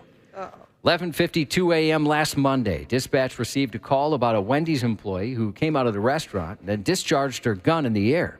According to police, the employee's boyfriend went into the restaurant and began to choke her. This led to the employee leaving the restaurant and firing the weapon. Taking warrants out on his arrest for aggravated assault. She's going to jail for disorderly, reckless conduct due to the fact of firing the weapon in the air in such a busy area. Fortunately, no one was hit by gunfire, but the restaurant had to be shut down while police investigated the incident. That's too bad. Yikes. I like Wendy's. I love Wendy's. Yeah. It's delicious over there. Care 11's Randy Shaver. Hey, pervert! What are you doing? On the Half-Assed Morning Show. One win away for Denver as they defend their championship. They beat the Timberwolves at home in Game 5, 112-97. I thought the offense started great, and then the 3 charges in a row were kind of reckless. Took us out of a great rhythm, put us in foul trouble, or led us into foul trouble. Our offense kind of let us down again. So they put 2 on the ball with Ant. We knew that was going to happen. They've been doing it all series. We just got to have some guys step up and make some shots when they're open. They playing better than us right now. Outplaying us. They playing harder than us. Everything going their way. They got the momentum, man. We got to figure out a way to shift it back our way. They won 3 in a row. Now we got to try to go win Game 6 on our home court and try to come back in. Welp. W-E-L-P. Welp. Now they have 3 losses. Josh, is this real life? Unfortunately for Timberwolves fans, it is. And now the Timberwolves have 3 losses. Randy Shaver and the heavy-breathing Brad Ryder. Good morning. Good morning. Good morning. What's going? For the first time all season, the Timberwolves have lost 3 in a row, and it's put them behind the 8 ball, by God, it has, in this best-of-7 series with the Nugget. Let's go. Put them behind the 8 ball. The fellas just don't have an answer for that Jokic prick. I mean, nobody has an answer. Yeah, I was going to say. Well, of course, yes. We know that. He's the MVP. But in this particular series, the Wolves don't have an answer for that big bastard. I mean, if the reigning defensive player of the year gives up 40 and no turnovers, I don't know if there's anybody else in the league that stands a chance. Well, what Aaron Gordon's game last night, he was amazing. 4 did was force the Wolves to change their approach a little bit defensively. They had been doubling down on him a little bit, but I think they didn't last night because they thought, okay, we don't want those other guys to beat us, and we're just going to throw Gobert on him because he's good enough to stop him, and he's not. So that's exactly what I believe Micah Nori might have dumped into a microphone during the game last night. Now they've got to figure out. Now they got to go back to their philosophy from before. I think they got to double down on them and make somebody else beat them. And if somebody else beats them, then the season's over. Well, I'll go along with that, Brad Ryder. The problem is when you double team Jokic, you allow him to be the great passer that he is. That's why he's the MVP. People wonder why he's the MVP. Right. That's why. I don't think anybody wonders why he's the MVP. People wondered why Joel Embiid was the MVP. I don't think anybody wonders why Nikola Jokic last night's game anymore. Well, yeah, I don't think it was ever a question. The guy is just that damn good. Here's Finch and Edwards talking about it. I mean, you saw it. He had an MVP, best player in the world performance. Tried to do a bit of everything on him, and he had it all going. So we didn't really have an answer for him. And honestly, we haven't had a great one from the last couple games. I just laugh. That's all I can do. I mean, I can't be mad because he good, man. I think I said that after game 1 when we won, and game 2. Like, he the MVP, he's the best player in the NBA. He showed it the last 3 games in a row. And tonight, he was special tonight. Yeah, on the other end of the floor, they really missed Mike Conley. I mean, in some subtle ways, I think, because Edwards was bringing the ball up the floor, which made it easier for Denver to double-team him right away. Mm-hmm. And he didn't give up the ball early enough, kind of like they said, and if Conley isn't back in Game 6, they're going to do the same thing. Yeah, when you miss when you got your top point guard on the bench, sure, that hamstrings you a little bit. So, I said it earlier. Just get your fat ass to Game 7, and then anything can happen. Just get yourself to Game 7, and then you let her buck. By God, you let her buck in Game 7, and maybe you can swipe this sumbitch out from under. But they've got a problem on their hands, like we already discussed. What do you do with Jokic? Do you double him? Do you leave him to Rudy? The Nuggets have proven they can win no matter how the Wolves approach things. They just have to be a better team tomorrow night somehow, some way, and get to Game 7 and go from there. I think like you were talking yesterday, maybe just food poisoning or, maybe the team bus runs over his foot. That might be the only way to stop this guy at this point. Yeah, I said yesterday, I feel a little bit of luck coming the Wolves' way. Something squirrely's going to happen. Well, it didn't happen last night. I just think that Denver's been the best team in the last 3 games. And Jokic there's no question about that. Part of it. Jokic has been a big part of it, but the Wolves have not gotten a lot of offensive help from, I know Cat had a decent game last night, but it's few and far between. Mm-hmm. They just have not played offensively as well as they did in the first 2 games of this series. Mm-hmm. And we talked about their defense so much in the first 2 games, and it was tremendous. But offensively, they're doing a lot of standing around. It's just not the same. They're not going to beat a lot of teams unless they can figure out a way for this offense to be better than what it's been. As much as we applauded their bench most of the season and in the first series, it's gone away. Other than Naz Reid. Naz Reid's played okay, but the rest of them, Kyle Anderson's awful. I said that the other day, too. He was awful again last night, and they just can't trust anybody else on the bench other than Naz Reid. Not since Game 2. I'm not going to say the whole series. Nikhil Alexander-Walker was terrific in the first 2 games. Well, he's had his moments. Jaden McDaniels was terrific in the first 2 games. Brad made it sound like the whole series it's been only Nod.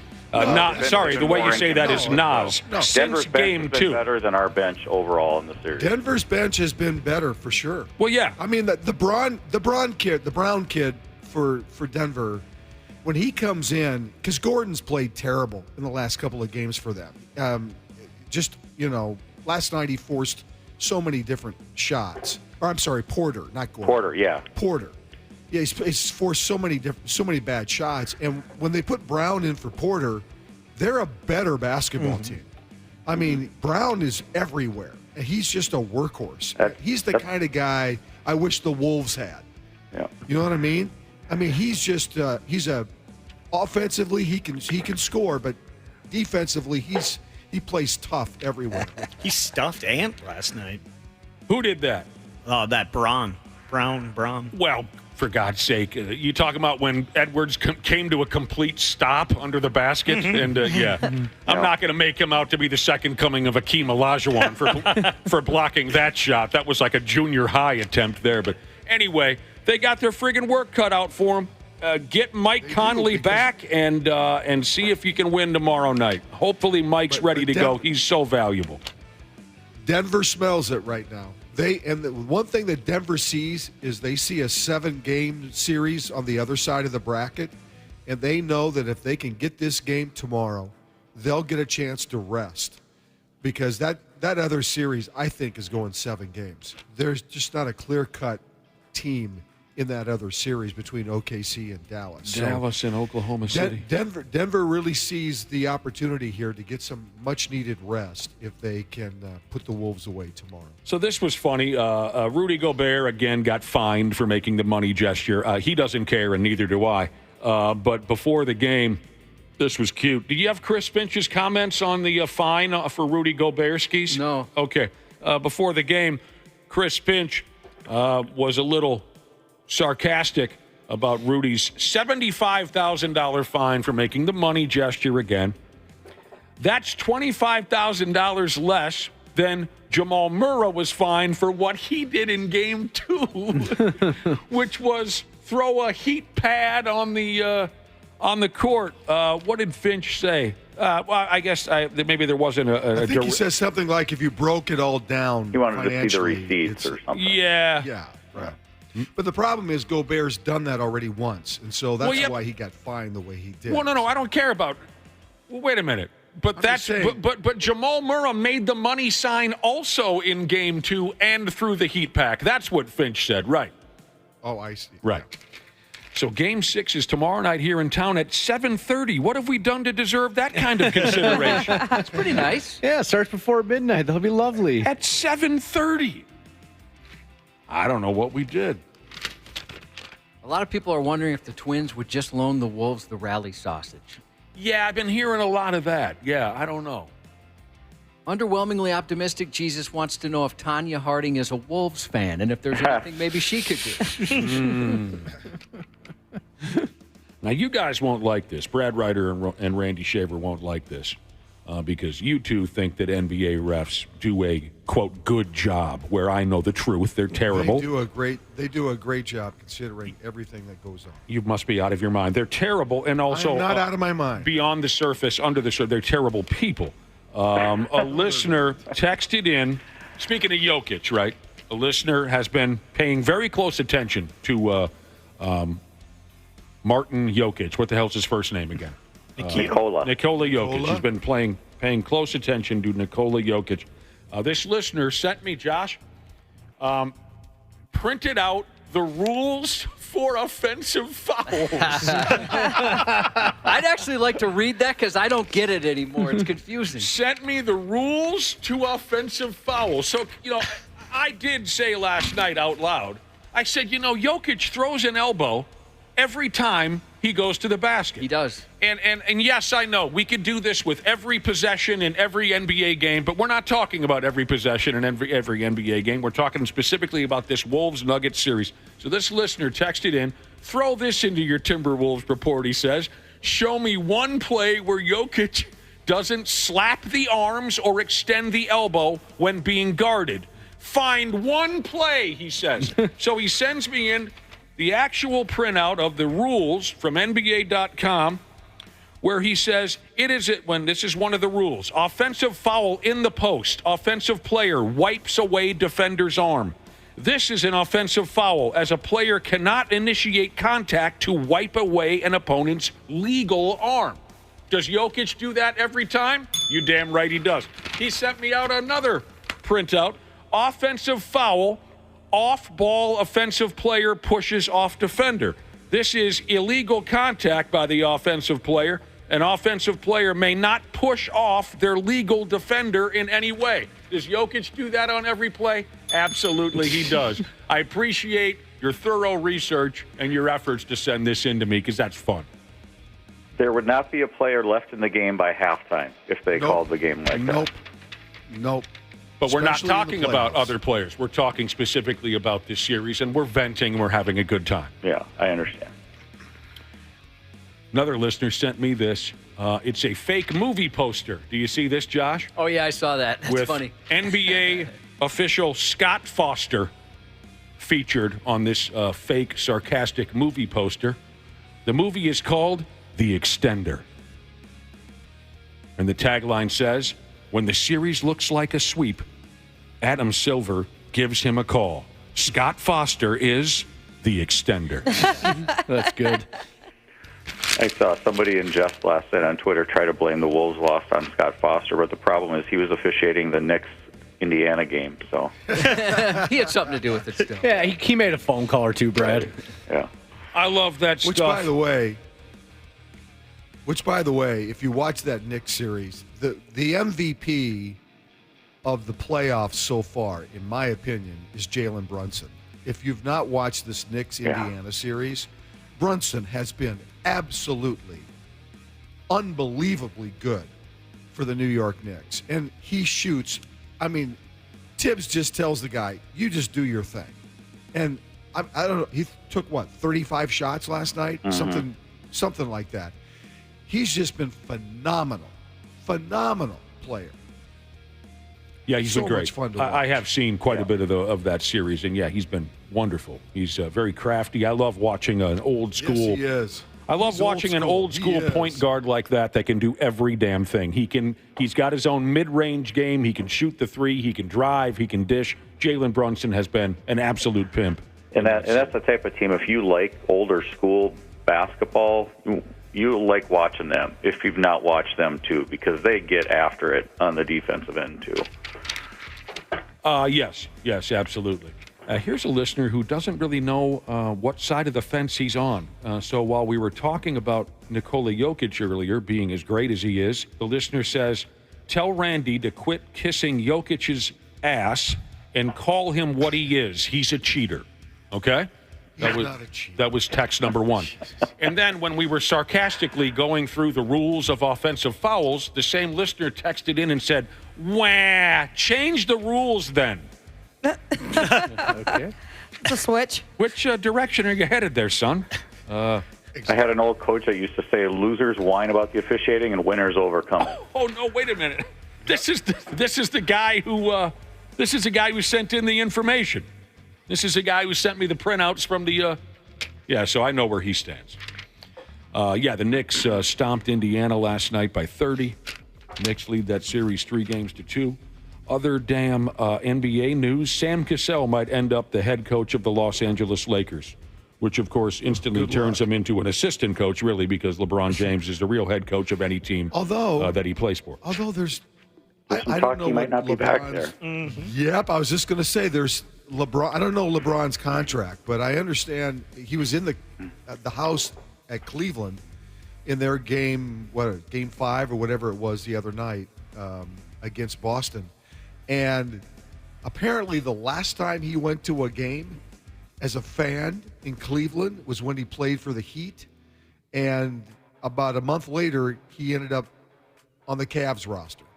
So there's this talk now that maybe LeBron is trying to position himself to maybe end up in Cleveland, because the rumor is that his kid is not going back to college, that he is going full bore into the NBA draft, likely a second-round pick if he's even drafted. But there's this talk they're trying to figure out a way for the two of them to be on the same roster, and that likely wouldn't happen in Los Angeles. No. Boy, did they make a big spectacle of that, too, in Cleveland when he was there. Yes, they did. They stopped the game. LeBron's in the house. Yeah, they still like him around there. Yeah. Oh, yeah. Yeah, you could see Cleveland burning a second-round pick on the kid, because they're a good enough team where they probably don't need that second-round pick for anything else anyway. Burn the pick on the kid and then get him back and play together. Who gives a pump? I have seen some rumors on social about the Cavaliers that people are like making these quote unquote trades where like Paul George ends up in Cleveland or the Bridges kid at Brooklyn ends up in Cleveland. So there's this conversation that's going on right now that the Cavaliers may be trying to find that last piece of the puzzle, because they've got a good nucleus. Mm-hmm. Obviously, they're in the semifinals. They've got a good nucleus, but they just don't have that one player maybe to put them over the top. All right. Let's get to some serious stuff here. Stop droning on and on about this. You know. Who's droning on and on? Shaquille O'Neal has his own candy. Yes, I am. Of course he does. Shaquille O'Neal has his own candy. About time that guy got an endorsement for something. It's a gummy type candy, and shockingly, it has absolutely nothing to do with marijuana. I didn't think that was possible these days. Ooh, when I saw the headline, when you hear gummy, I always assume that too, especially when a celebrity launches a line of gummies. Of course, you'd think it was THC. This is so refreshing.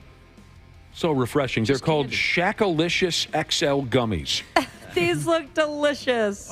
They have the following flavors: peach, berry punch, and orange. And the gummies are shaped like his head. I love this. I want to get these. I want to use that. Oh, boy. All righty then.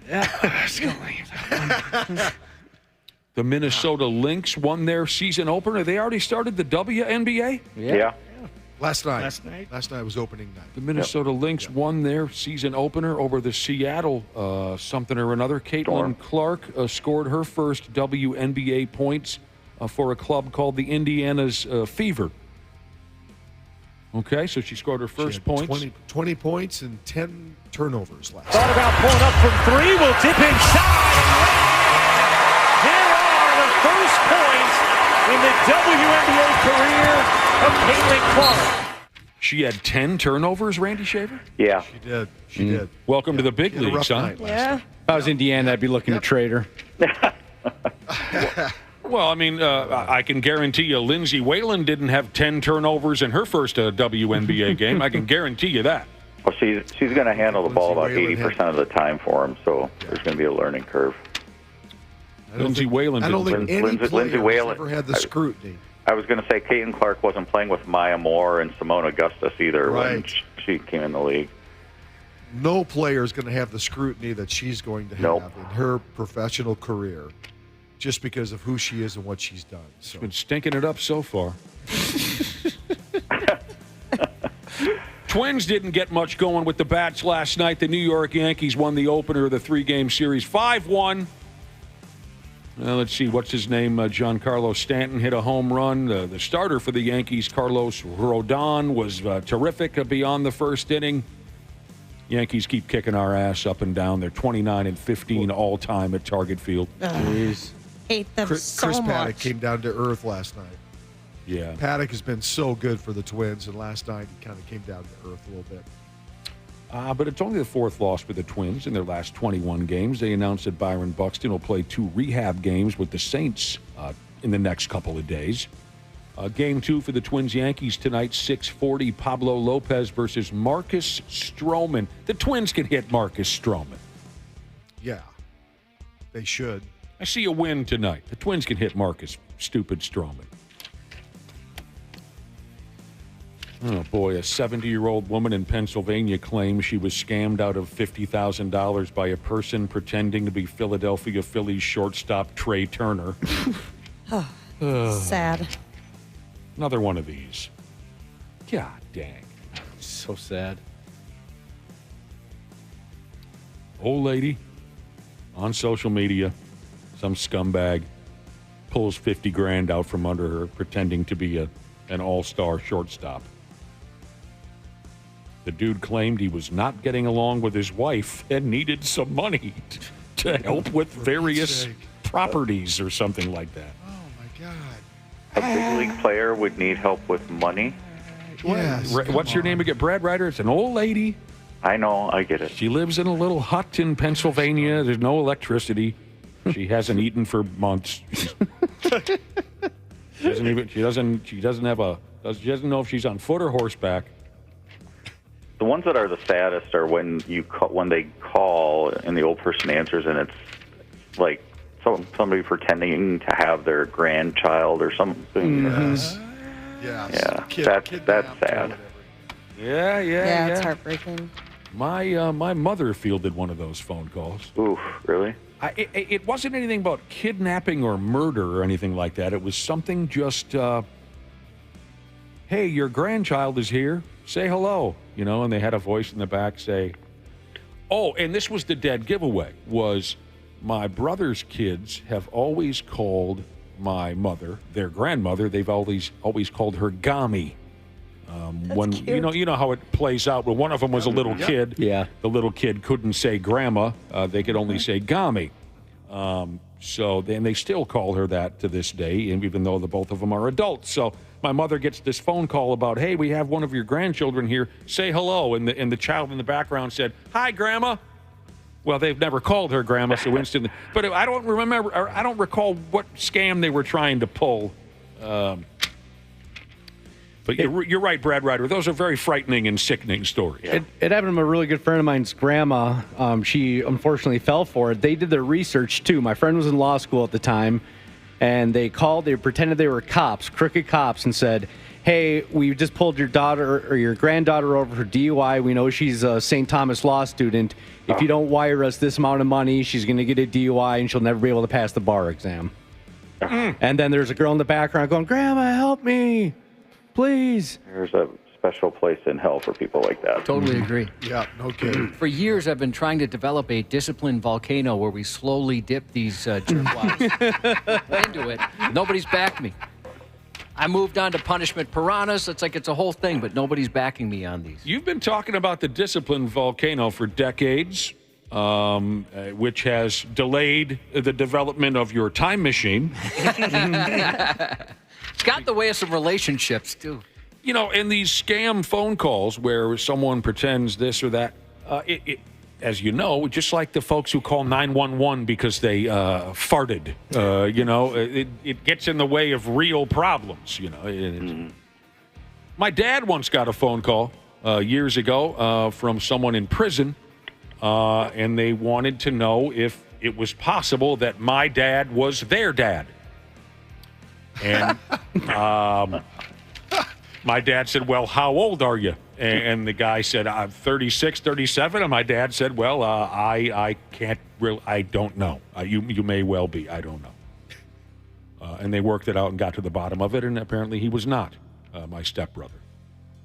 Is there anyone in your family where you would take the risk if you got the call? Oh, hey, I'm so-and-so. You got to help me out. Brother or uncle or whatever it is, where you'd actually take the risk and pay the money, or would you just, even if it was legit, you wouldn't care enough to pay a dime? So I know legitimately that I have a... Yeah, let's say it's real. I have a family member in... Does it have to be a family member? Well, just anybody. Is there anybody in your life you would spend that money on? Yes. You. Oh, man. I wasn't trying to set it up that way. I learned it from watching you. Well, yeah, there's a few people where if it was all legit, what are we talking, $50,000? Yeah, $50,000. Can I borrow $48,000? Absolutely. Randy, can I borrow $48,000? How about a family member? If they were in real trouble, yeah. Well, that's good to hear. I wouldn't expect that. What if it was specifically your brother? No. Yeah, and, now that the old man is gone, I got to think about it. You know what I mean? Easily, I'd help my old man out. The rest of the family, at least I got to think about it. Can I call you back?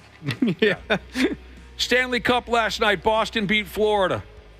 Florida still leads that series 3-2. Edmonton beat Vancouver.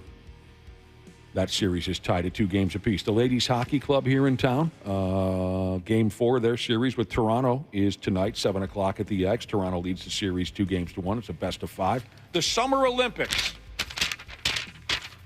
We're getting there. The Summer Olympics, and how do you say Paris, France? Randy Shaver, Brad Ryder, the anti-sex beds have arrived in Paris. Challenge accepted. And I know what some of you married folks are saying right now. You're saying, I'll show you an anti-sex bed. Some of you married folks are saying, I sleep in one every night. I'll show you a damn anti-sex. Word is the beds that the athletes are going to be sleeping in, once again, are garbage, just like they were last time around in Biafra, wherever they had the last set of Olympics. The beds are garbage. They're overly small to try and keep the athletes from banging each other's effing Olympic brains out during the competition. That's the angle they're going with. They give them all the condoms, but then they have these. It's weird. Yeah.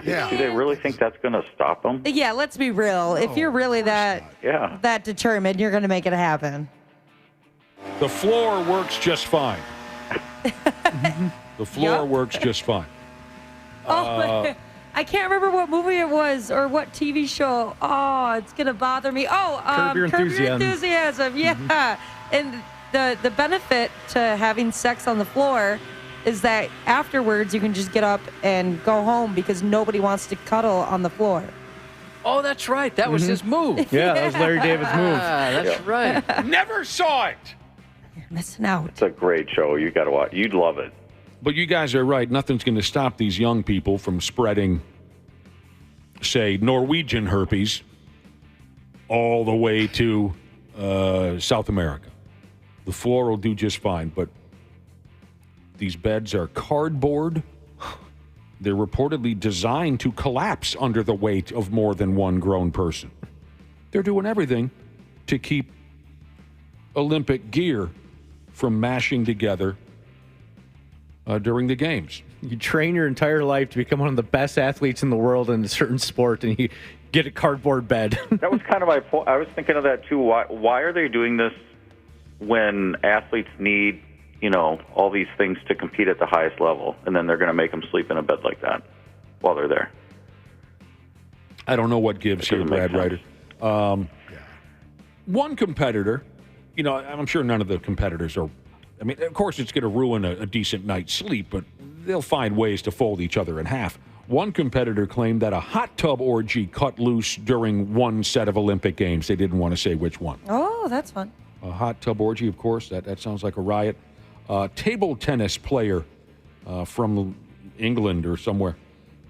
He said he had a hell of a time at the 1992 games in Spain. He said, I got laid more often in those 2.5 weeks than in the rest of my life. I'll tell you right now, if the ping pong guy's getting a piece of ass, by God, we all got a shot.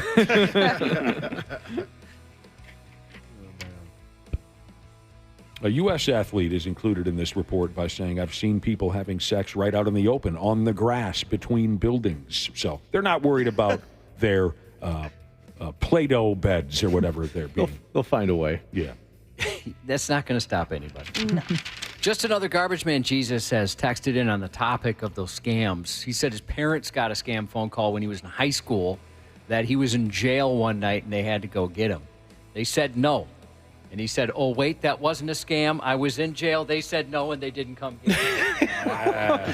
Well, my dad has always said that he would do that. Like, nope, let them learn their lesson, let them spend a night there. But when has anyone in your family ever gone to jail? He's got no experience in that.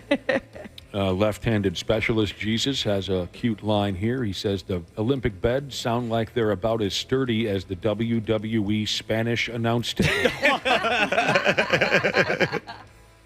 If you know WWE pay-per-view events, they always have a Spanish announce table, and yes, it is made of bamboo.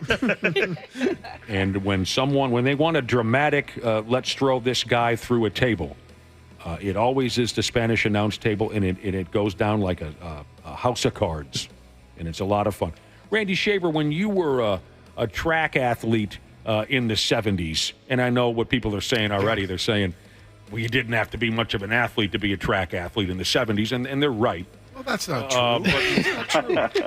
I mean, you could run. Ooh, wow. You know what I mean? Track is track. It doesn't matter what decade it was. Well, track is track. I understand, but 5-year-olds can run. You know what I mean? That was the hardest sport that I ever played in high school. Doesn't mean they can run fast. Give me a break. When you were an athlete, a young athlete, yes. Did the exercise and maybe any of the eating, did it make you extra horny? I don't think I'm going to go down that road. Let's just say that I had a good time in the 70s. Yeah. Because we hear those stories about Olympic athletes that the way they keep their bodies in shape and the amount of, I don't know, you guys know I don't know foods, sure, but they eat certain foods and the sweating and the this and that. It makes them horny. They just want to bump all the time. So I heard a theory before the last Olympics that I think is pretty accurate. I think a lot of those people, when they're training at that level to go to the Olympics, there's a certain amount of abstinence that they do. And then once they get there, then they basically unleash it after their competition is done. Once their sport is over. That's right. Yeah. After their sport is done. Yep. There's nothing else to do. It's just the kind of money shot that would just... Sure. They spend 2 or 3, 4 or 5 months, whatever, maybe practicing some abstinence when they're training right before they get there. And then once they get there and their competition's done, then game on. I bet that first one goes quick. Yeah. Oh, yeah. And far. Yeah, I would think that, and we talk about the Olympics, that, they're all athletes and everybody's in great shape, right? And like Brad said, there's downtime and they're all in great shape. They're young. They're out of town. Of course it's going to happen. Mm-hmm. And a few people have said, they're not going to figure out how to push those beds together, the 2 small beds or whatever. Yeah. They'll just do it on the floor. Speaking of money shots, Kate Upton, Hunter McGrady, Chrissy Teigen, and Gail King will be this year's Sports Illustrated swimsuit edition cover models, if in fact anyone still follows such a thing. It's unfortunate for Kate Upton that she's always going to be associated with that Million Man March. Don't you think? Yeah. I don't know. That comes from a series of pictures that cut loose on the internet. What was it? That was the fappening, wasn't it? Yeah. How did her lower back survive that? And that was an athlete that provided that. Right. Speaking of athletes. I thought Sports Illustrated went away or it folded. I don't know, Brad Ryder. I don't follow. No, Where do you even buy magazines? They're back. Yep. They're back. Okay. I missed They're that. back. Oh, yeah. They went away for a while, though, didn't they? Yeah, they went through bankruptcy and things like that. Yeah, okay. Yep, they're back now. So there is a magazine. That's correct. Okay. Where do you get one of those? A gas station? I don't know. I didn't know they sold them at gas stations. Shinders. Still a thing? I don't know. I haven't bought a magazine in a long. I'm just guessing. Yeah. Bookstore? Yeah. I don't know. Maybe the gas stations don't carry them anymore. This is the 60th anniversary edition of the Sports Illustrated swimsuit issue. It used to be a big deal back in the day. Oh, yeah, absolutely. Kate Upton is, she's been all over this sumbitch for years. She's in second place all time for the most Sports Illustrated swimsuit issue covers. So she's been on the damn thing, I don't know, 4 times? Elle McPherson holds the record. She's been on the cover 5 times. Yes, Randy? Yes. Yes. I'll just say yes. Yes, my son. Yes. Christy Brinkley's been in there a bunch of times. Cheryl Teagues, Kathy Ireland, Daniela Pesto. I can't remember. Do they just pick like random good-looking women for this, or are they like former athletes? I have no idea. Well, those are athletes. Yeah. Oh, really? Those are all models. Those are models. Oh, yeah. I okay. didn't. Yeah, you throw a couple athletes in there here and there, though. Okay. Yeah, that. I mean, the athlete part didn't start happening until like maybe 15 years ago, 20 years ago, where they started pulling female star athletes as part of that. All right. It used to be all models, right? Yeah. ESPN that does the naked athlete edition, or whatever they call it. Yeah. Oh, yeah. The body I love issue. that. Body. That's a good time. It looks like that Paige Spiranek is going to be in this too for the Sports Illustrated swimsuit edition. Yeah, that makes sense. They don't mention that at all in the article I'm reading, Wampo, but I'm going to have to go ahead and take your word for it. Tyra Banks has also been in that sumbitch many, many times. I heard, and by the way, this Gayle King is, I don't think she's trying to be cute with this. Gayle King is 69 years old. Yeah, she's Oprah's friend. Yeah, they're buddies. That's like her best friend. I don't know this person. Gayle. She's on CBS. She's on CBS this morning. Television personality? Yeah. Mm-hmm. Tyra Banks. Boy, I heard a horrible rumor about Tyra Banks. You guys want in on it? Yeah, please. Sure. I heard a rumor about years ago, I guess, Tyra Banks and Mark Messier. Jesus, what, did she have a drinking problem or something? You guys hear any stories like that? Oh gosh. Tyra Banks and Mark Messier? I hope not. Well, I remember she was dating Chris Webber for a while. Well, yeah, Chris Webber's a big, tall, good-looking I guy. know, yeah. Mark Messier. That's what I mean. Like, how did she go from one to the other? We all fall down sometimes. Yeah, maybe he's got maybe there's something about him.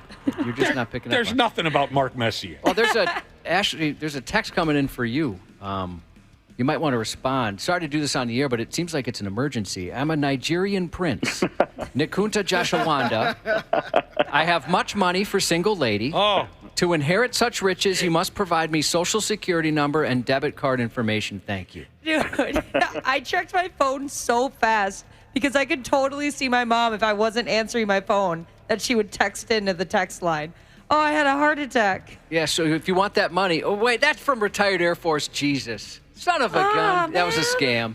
That was a scam. I was going to take him up on it. Is this true? Up at the crack of dawn, Jesus said that Gayle King and Charles Barkley, their podcast is together. They have called a show. What? Oh, that's what the King Charles is? Yep. Never knew that. Yep. Yeah. So Elle McPherson kind of stops you dead in your tracks, huh, Randy? She did back in the day, for sure. Word. Yeah, for sure. She's a pretty lady. Oh, her. Yes, she is. Her and Bo Derek.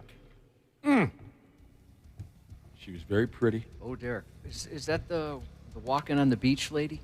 Well, she's running. Yep. Or running on the beach, yeah. The old Dudley Moore I movie. think you know what I'm saying. Yeah. She's got like the beads in her hair. She was jogging, technically. Jogging, running. She was on the beach, no doubt about it. Nick, I know what you're doing tonight. Talk to me. And it's got nothing to do with what we just talked about. Go ahead. It has everything to do with I know that you are going to be glued to the set tonight because the NFL is releasing the schedule tonight. And I know that you cannot wait to find out the Vikings schedule for next year, which we already know they're going to play in London against Aaron Rodgers and the Jets on October 6th. I knew one of you pricks was going to bring this up. Now, I know that game is already scheduled. Here's the laughable part for me. I don't know if Aaron Rodgers will make it to October, and so that matchup may not even happen. Yes, the Jets and the Vikings will play, but I'm not sure Rodgers will be part of that team. You don't think he's healed up well enough?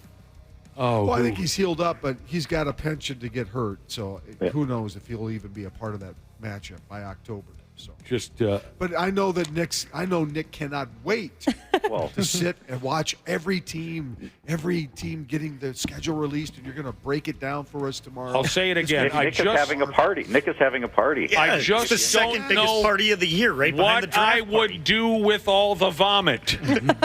I've said it before. I'll say it again. I don't know what I'd do with all the vomit. Sell it on OnlyFans. There you go. Yeah, Josh printed that out for me a few minutes ago, and it's nothing against you, Josh, but I instantly rolled my eyes. He printed off an article that says, Rodgers and Jets will face Vikings in London. Who gives a rat's ass? Especially, what is it, May? Yeah. Doubly annoying. Karen Rodgers and a football game in London. Doubly annoying. Is that the Vikings home game?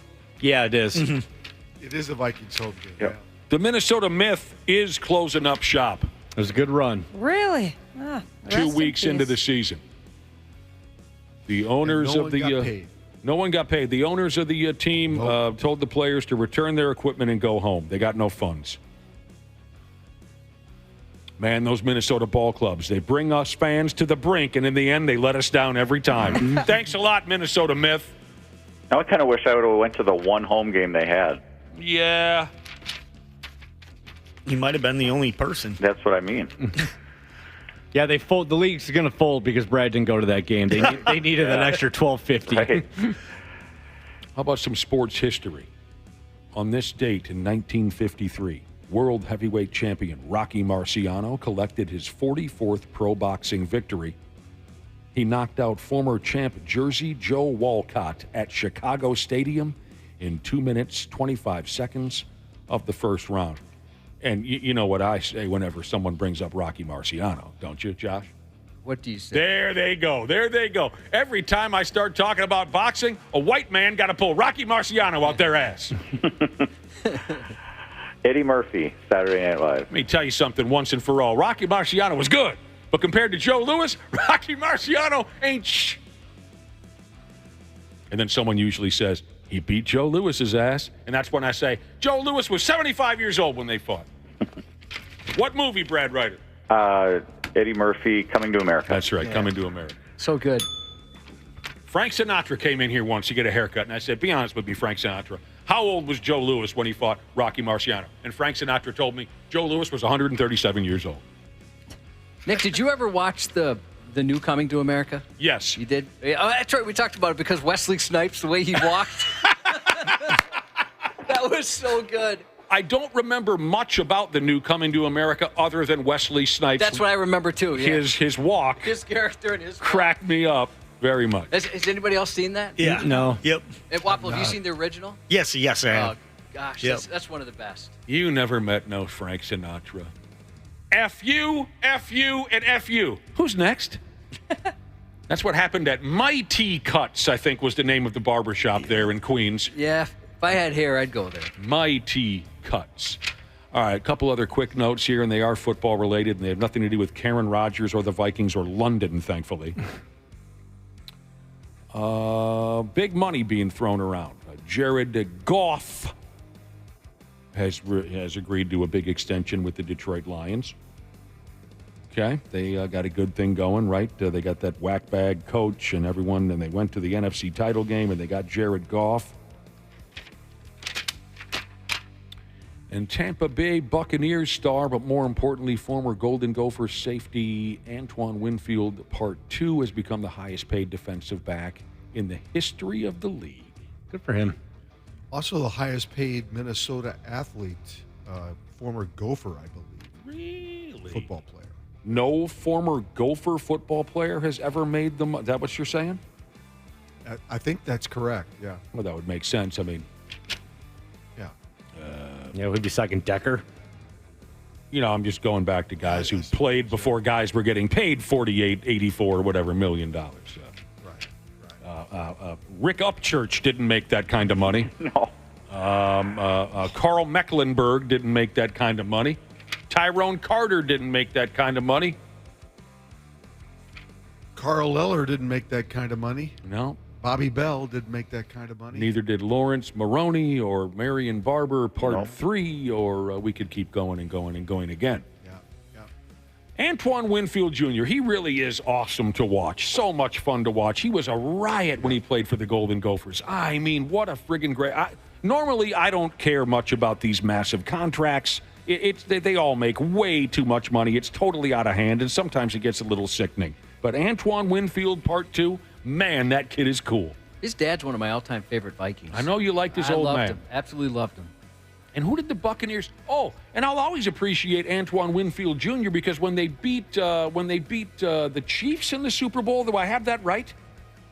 A couple, 3-4 years ago, didn't they beat the Chiefs? Yeah, Tom Brady. When Tom Brady was there with Brady. Yeah, douchebag came back, Brady, and they beat the Chiefs. Wasn't it Winfield Jr. who taunted Travis Kelce? Oh, I think you're right. You might be right. Yeah, he kind of got in Travis Kelce's face and said, "You suck, dude." That was fun. How cool would it be if Winfield Jr. gets like a text from Taylor Swift saying, "Hey, nice contract," and then they end up together, and he could taunt Travis all over again. I bet you that wouldn't be nearly as obnoxious as what's going on now. I bet you're right. I might actually like Taylor Swift if that happens. Me too. To be with Antoine Part 2, that would be cool. Right now, she's with a dork. The guy's a dork. She dumped a dork and went for a guy like that. I'd like her. Right. Yeah. So there you go. And to think the guy was a second-round pick and turned out to be the kind of player that he is pretty remarkable. And I'm sure that Viking fans would love to give Jeff Gladney back, who they took in the end of the first round, and take Antoine Winfield. What a mistake that was. Kraken Skulls, Jesus texted to say that it was Tyreek Hill that Antoine taunted. Close enough. Close enough. I'm going to remember it as being that pile of vomit, Kelsey. And this is cute, too. So Antoine Winfield, just terrific. What did he do last year? 122 tackles, 12 passes defensed, 8 quarterback hits. They count that now. It's stupid. 6 sacks, 6 forced fumbles, 4 fumble recoveries, 3 interceptions, right? Mm-hmm. But he doesn't go to the Pro Bowl. Instead, Arizona Cardinals safety Buda Baker was elected to the Pro Bowl despite recording 0 interceptions, 0 forced fumbles, 0 fumble recoveries, and 0 sacks. What did he do? Fan vote. Yeah, people love him. Yeah. They love who? Buda Baker. Why do they love him? I don't know. I don't know if it's the name. His name. It's a cool name. Well, it doesn't take much when it comes to fan voting, right? No. You know, it could be Hard Knocks. You know, he was a popular character when they had him on Hard Knocks. Oh, because we were just mentioning this a few weeks ago. Mike Trout is hurt, but he'll still have all the votes for the All-Star game in center field. Yeah. He will. Yeah. It's so dumb. Yeah. So there you go. Randy Shaver, it's okay that you were wildly sexually active back when you were a track athlete at Iowa State. Yeah, it was fun. If you're just tuning in, he got really graphic about it. That was a fun moment. Yeah. No, Check the podcast. Certainly did not. Oh, my God. Certainly did not. Brad Ryder, when you were a top pitcher in the state of Minnesota, you couldn't keep your hands off yourself, I imagine. Off myself? Well, to be continued. Christ.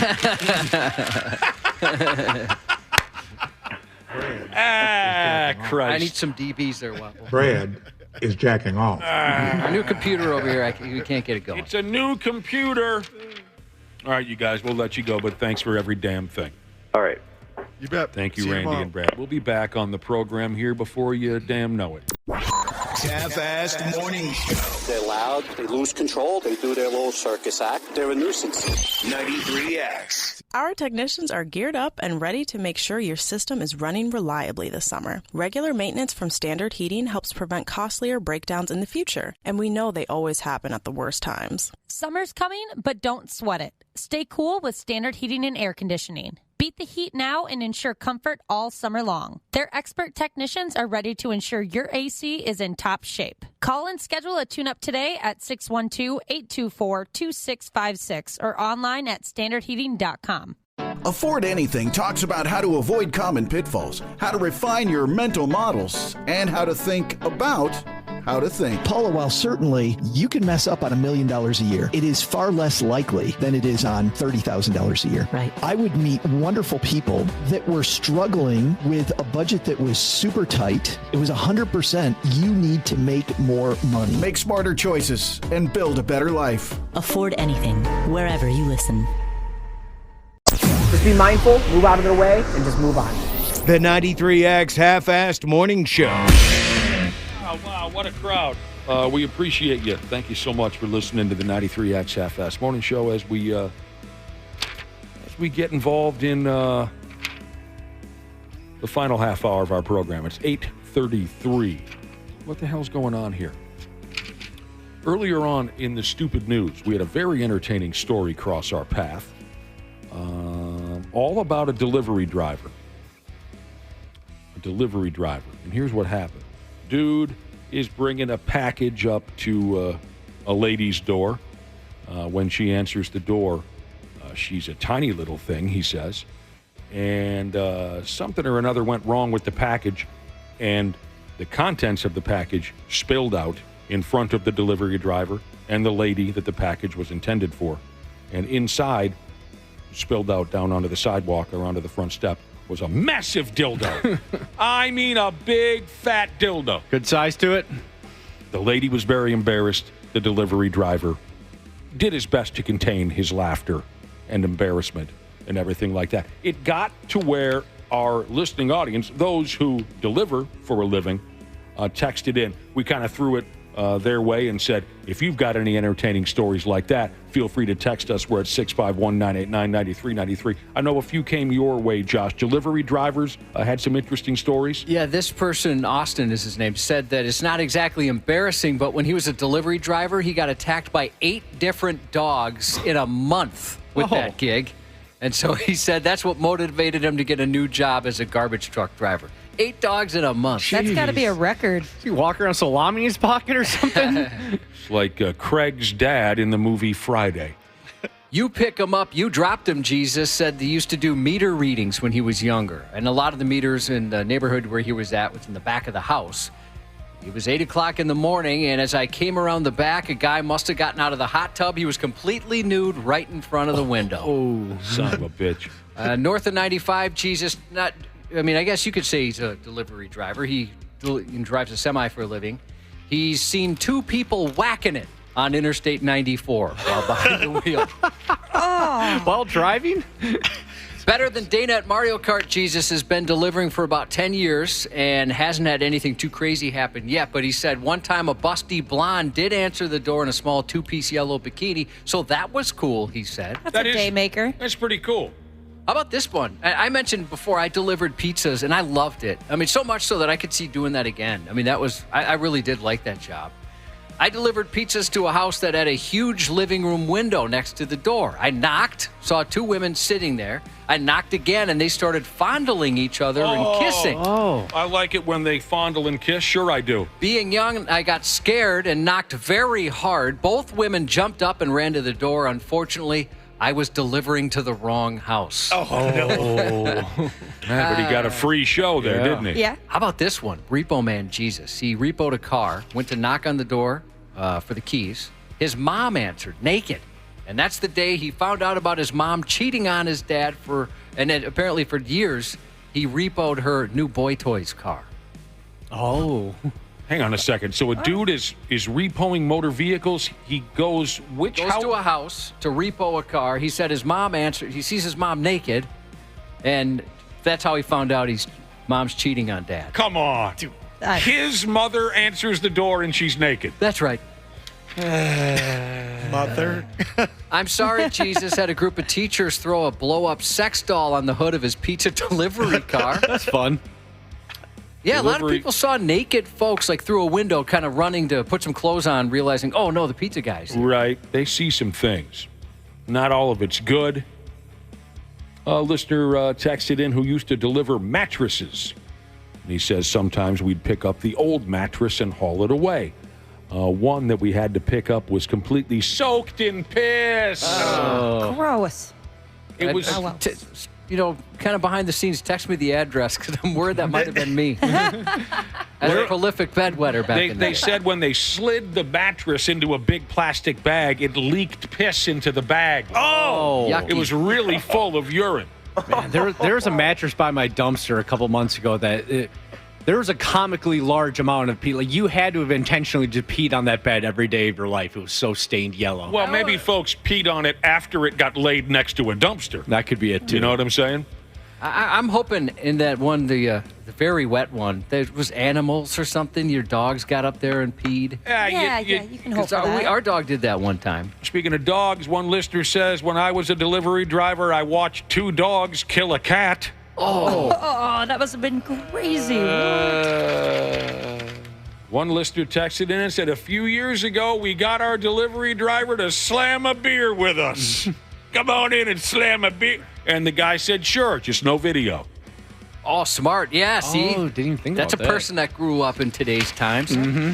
Food service trucker, Jesus said, delivering pizza, knocking at the door for about 5-10 minutes. Finally saw a naked lady run across the room. A couple minutes later, a guy comes to the door in just his boxers. When he turned away, there was a bunch of scratches all down his back. They were partying before he got there. When you deliver pizzas, Josh, did you ever bring a pizza to somebody and they were apparently partied too hard and passed out before the pizza got there? No. Okay. Like I said, I delivered it. Maybe it was the neighborhood I was in was not the right neighborhood. I delivered for a couple of years, never had one thing, nothing. I benefited from that one time. I was walking home from the bar, and there's a pizza guy outside my house. He was buzzing and buzzing, trying to get into one of my neighbors, and wasn't answering. And the guy's like, do you want this? I'm like, oh, I don't have any cash. He goes, it's paid for. The person apparently passed out. It's your pizza now. I go, cool, thanks. Free pizza. The guy I worked for would do that, too. If it was a prank or nobody answered the door, whatever, he'd let us eat it. The only real question I have, Josh, for your career as a pizza delivery driver, the only legitimate question, I think, is simply this. Did you ever have to say out loud, pizza delivery for robbery homicide? No. That was before I even knew the impact that statement would have had. All right. Thank you for your text, drivers. You lead an interesting professional life. You certainly do. You see a lot of things. And truck drivers. Every damn last one of you. Now, moving on. Someone or another gathered up some information on midlife crisis. Crises? Someone gathered up some information on midlife crises. It showed that the average midlife crisis is 38 years old. Josh, off air, when we were discussing whether or not we wanted to include this into our broadcast, Josh, you are aware of the fact that you went through a midlife crisis. You said, I went through one, and I didn't realize it at that moment, but shortly afterwards I realized, and it was like stereotypical right when I was 40. Okay, yeah, and I can't wait to hear about this because I think most folks, like you were just saying, they don't even realize that they're going through a midlife crisis. It seems like everyone else notices, but they don't. But you, after the fact, you said, okay, wow, that was cliche. What were the cliche things that made up your midlife crisis? The year was 2015. I had just lost my father and my uncle in quick succession, two of the foremost important male influences, right? Okay. The other two, of course, Sylvester Stallone and Nick Bourne. Right. So these guys meant more than anything to me, and they had passed quickly at young ages. You were 40 then? Yeah, I turned 40. Wow. My dad passed when I was 38. Oh, okay. And then your uncle, you're 40. Then my uncle when I was 39. And 40 is that's always the age, but folks say, "Oh, here it comes, the midlife." So, okay, you lost the fellas. I did, and so they were both car guys. Like they really, really liked cars, and I decided, I'm going to get a Challenger. Do you remember when I got that? And it's not like my personality. I love vehicles, and I loved I thought they were super cool. So I went to the dealership just to kind of look, and I was thinking about them, and I'm like, you know what, F it, I'm going to do it. And I told the guy there, I even said, if we don't close this deal today, I'm never going to come back. I admitted, this is an impulse purchase. I've never done anything like this. Nick, I worry a lot about big purchases, stuff like that. Yes, you do. I do nothing but research before I make a tiny purchase. You research to the point where I want to choke you to death. Oh, I'm sure. Like a bargain shop, all that stuff. And I didn't do any of this. I just went to the closest dealership to my house and said, all right, let's make this happen. And I got it home and pretty much instantly like, what have I done? What am I thinking? Why would I do something like this? And I realized this is so cliche. I just turned 40. I'm starting to think about, my goodness, my dad and my uncle, they died young. I probably got like 20 years left. And so I went ahead and did it. I remember your Dodge Charger, you said? Challenger. I remember that car. It seems longer ago than just 9 years ago. But very cool car. I think we actually maybe talked a little bit about, joking back and forth at the time about a midlife crisis, but I didn't think you were really going through one. Very cool car, but you also got rid of it quite quickly because of everything you just said. That's not me. Yeah, I did. I don't think you should. I wish I didn't. It's funny. I see them, and so I used to ride motorcycles, right? And my wife, when we see them, she'll go, "Do you ever miss it?" And sometimes I kind of do, but what I really missed was the Challenger. But I got so much crap. They're like, well, how fast is this thing? Like, I have no idea. I drive it like an old guy. I topped it out at 65. Yeah, I know it goes 72 on 35E. I remember you saying at the time, maybe before, maybe after you got rid of that cool hot rod, that it wasn't you didn't think you looked right behind the wheel of it. I just felt like people were looking at me like I'm a poser. See, which I was, I guess. That's your self-conscious, your confidence issues playing with you right there. Yeah. You look cool behind the wheel of that damn thing. If I could ever afford just having a second car, just for nothing, I'd love to do something like, or a Corvette. But I'd love to get that car again. Have you guys heard of a Hellcat? Yes, I have. I had an RT Plus. But I would have loved a Hellcat. You always assume that people think you're a douchebag. Yeah, it's just you always do. Well, have you seen our new pictures? What are we talking about? They're not as bad as you made them out to be in your head. Not at all. No. Pictures of what? The pictures we took. For the radio station. For the radio station. Yeah. Why? Yeah. What about it? I looked at them for 2 seconds. Yeah, there was a couple where I thought, man, they did the best they could. Yeah, you always think you look like it. You always think everyone assumes you to be a dude. What was there anything else aside from the car where you look back and say, okay, yeah, that was my midlife crisis? No, that was pretty it, because there was a lot of things, right? It was a lot of things in a row, like spending a significant amount is for a new car, right? That's something I usually don't do, drop that much money. And I usually would have done a lot more research. And, it wasn't necessarily the most practical. And I'd ask them, like, well, how bad is this thing in the snow? They're like, oh, no. It's totally different with the modern safety features, weight ratio, all that kind of stuff. You don't have to worry about weight ratio. Yeah, the first snowfall, I thought, well, I'm dead. I had to start it like third gear. I'm like, this is terrible. It was tough in the snow. Yeah. So you went that far to one side by getting the Challenger. Then when you got rid of it, did you course correct too far the other way and get a nice sensible sedan? Well, no, I went back to a pickup. Okay. I love having pickups. Now you have this big blown up hard-on of a pickup. Yeah, I douched it up as much as I could. Yeah, your truck is cool, dude. I love your truck. Yeah, I want to trade. I mean, see, now you look like a douche, in my opinion. I know, but it's worth it. I'm kidding. You know that I love your pickup, and we bond over our love for lifted, massive, obnoxious pickups. Yeah. We do. The 93X Half-Assed Morning Show. I hate them. All of them, bro. God, a few minutes ago we were talking about the adventures of local delivery drivers, Josh. Delivery drivers were texting in some of the crazy episodes they've had in their career. Josh, here's a delivery driver who witnessed two crackheads playing dagger tag. But we were talking about midlife crises. Josh said he went through one. He bought himself a hot rod.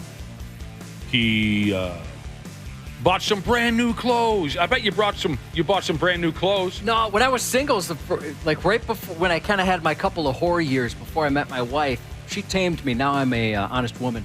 But I did spend some money on clothes then. Were you playing around with women that weren't your wife? Before my wife? When you had your midlife crisis, were you playing around with other women? Oh, no, not at all. He bought a hot rod. I never went that route. He acknowledges that he had a midlife crisis. Most folks don't even realize it. There was a survey of middle-aged people. 81% of them, or these are people that are headed towards midlife crisis age, which I guess late 30s, early 40s. 81% of them say they cannot afford the stereotypical idea of a midlife crisis, like a tricked-out car or some brand new clothes. Yeah, shoot. Everything's expensive now. Everything's expensive. Dana, you're right there. I'm right in that wheelhouse. You're about to get married to a woman you've known for a couple of weeks. I guess you could, you could call that a midlife diving crisis. into a relationship out of nowhere before you know the other person. After just getting out of a marriage. Right. Yeah. Maybe that is it, my midlife crisis, getting married again for a second time. Well, are you involved in anything that you would define as a midlife crisis stereotype?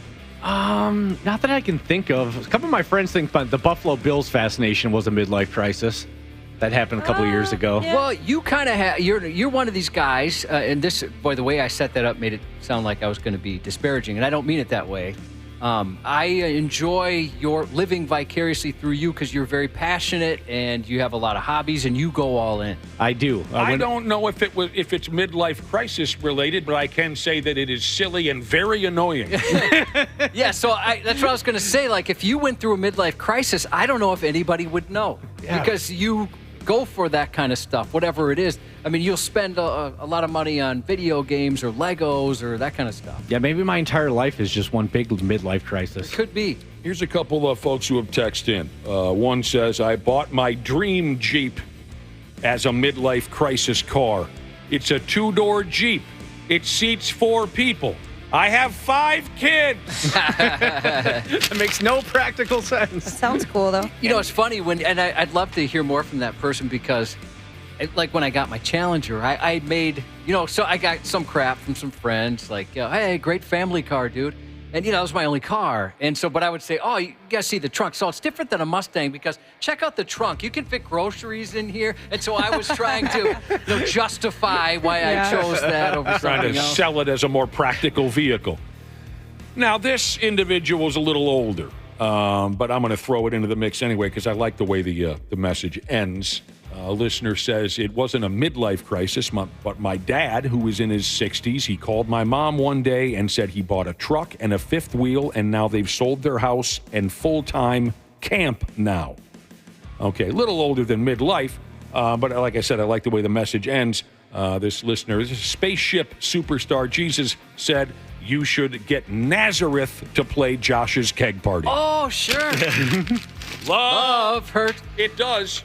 So, along those lines of what he was just saying, I thought about, like, with my wife and I, if we're ever able to retire. Oh, I thought you were going to say split up. No, we're not going to split up. I want that. We do wonder sometimes we'll split up in the way that she wants to live someplace warm and I want to live someplace that's exactly here, right? I don't want to move anywhere, but she'd love to move someplace warm. And, if the kids went with us. You guys could just visit each other. That would work out. That's what she says. Yeah. So what about... I thought about getting like a camper van or something like that where we could just kind of cruise around, maybe sell the house, live out of that or something. Oh, that would be incredible. I know a couple of real old timers. When I say a couple, I mean a couple of couples. Real old folks who that's what they do now. They just have their big old RV and they go here, they go there. Or like, is it FedEx Ground where you get a truck and then you can, like I've heard couples will do this. They, they'll deliver stuff around the country and they just kind of live that way. OG's Jesus brings up a great point. And I had the same thought, Dana. Your midlife crisis, your hair. Oh, yeah, that's a good point, too. Yeah, I did Minnesota hair restoration. Yeah, your hair would be a midlife crisis. Yep, you had to jump on that. All right, before we go, real quick, here is apparently the most common midlife crises for people. What they do about it, I guess. What things do people do when they're battling a full-on, four-alarm midlife crisis? They gain a new hobby, like a musical instrument. All right. They travel more often. Well, I'm on my way out. I better go see what's going on in Milwaukee. I better. Not much. They lose or gain weight. You either. Yeah. You probably. I'm gonna try not to look like a big fat slob like everyone else my age, or you. I guess I don't know. A midlife crisis can maybe cause you to gain weight. Maybe just say F it. I'm eating steak every night or whatever it is. I'm going to live I guess maybe steak's a bad example, but I didn't think of it that way. I'm going to live my best life. I'm going to go for it. I'm going to eat all the cake and all the pudding. You move, Summers. You're no longer content with where you're at. You go ahead and move. I could see myself doing that because every like couple of years or so, I think about okay, what would happen if I just picked everything up and just moved states? How would you go about doing something like that? Well, as far as your place of residence goes, Ashley, you're starting at the bottom. She lives in Coon Rapids. Oh. So it can only go up from here, wherever it is you decide to live. That's true. Things can only get better, I think Howard Jones said in a song in the mid-'80s, didn't he, Chuck? Yeah, he did. So, yeah, like Ashley's like, hey, I'm moving to Baghdad. We might be like, oh, well, good. Finally, you're out of Coon Rapids. You're finally safe. Well, yeah, and she even lived in Wisconsin, so she's making a little bit of progress. El Gato Jesus said it's not a midlife crisis. It's just when you reach a certain age, you can afford it. That's true. Yeah, that's true. I mean, think about when you see a sweet vehicle like a Corvette or something like that, and maybe some people are going to make fun of me that I think Corvettes are cool, but I do. It's usually an older guy, right, that's driving something like that. Yeah, it's not necessarily always some kind of crisis. Sometimes you just finally have the funds. Yeah, the kids have moved out. You got a little extra income. You've been saving your whole life. The funds, they say. Okay, here's what else you do if you have a midlife crisis. These are the most common. You break it off with your significant other. Nice. Good idea. Always a good idea. You start drinking more than you used to. My wife wants me to start smoking weed or something. Well, maybe not smoking, but using it. Boy, she's always bugging you about that weed. She wants me high. This person says, midlife crisis. Me and my husband got a third.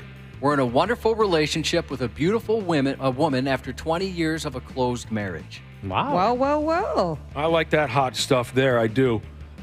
This is mainly what we've been talking about. You make a rash of impulsive, expensive purchases. Okay, we covered this with Dana. You change your appearance like your hairdo. This, I guess, is a common move for folks in a midlife crisis. You start seeing a therapist. Well, that's probably good. And finally, and I encourage 2 or 3 of you to follow my lead here, you switch careers. Well, you guys already know that I would like to switch careers, and this is something that only dawned on me 6-8 months ago. I would like to be a full-on F-boy. That's true. Full-time, I should have said. I would like to be a full-time F-boy. Once you found out that there was an island dedicated to F-boys, you wanted to be an F-boy. I can taste it, Cubby. I can taste it. I want to be an F-boy. I want to be your manager. Oh. All right, we got to get the hell out of here. Oh, my gosh. I'm sorry I blew up. Look at the time. Yeah.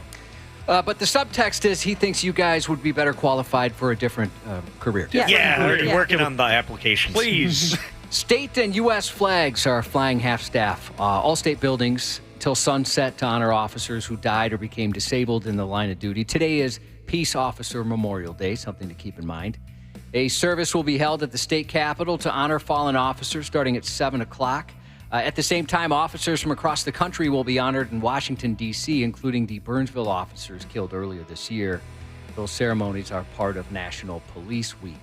A shout out to Devin, who's amazing, from Hole Digger Jesus, and happy birthday to Audi Parts Jesus from Checkmate Model X Jesus. The 93X Half-Assed Morning Show. 93 X. The 93X Half-Assed Morning Show podcast is sponsored by Standard Heating and Air Conditioning. New episodes drop each weekday. If your podcast platform has ratings, go ahead and give us 5 stars and maybe give our enemies 1. Thanks, and here's a word from our sponsor. Stay cool with Standard Heating and Air Conditioning. Beat the heat now and ensure comfort all summer long. Their expert technicians are ready to ensure your AC is in top shape. Call and schedule a tune-up today at 612-824-2656 or online at standardheating.com.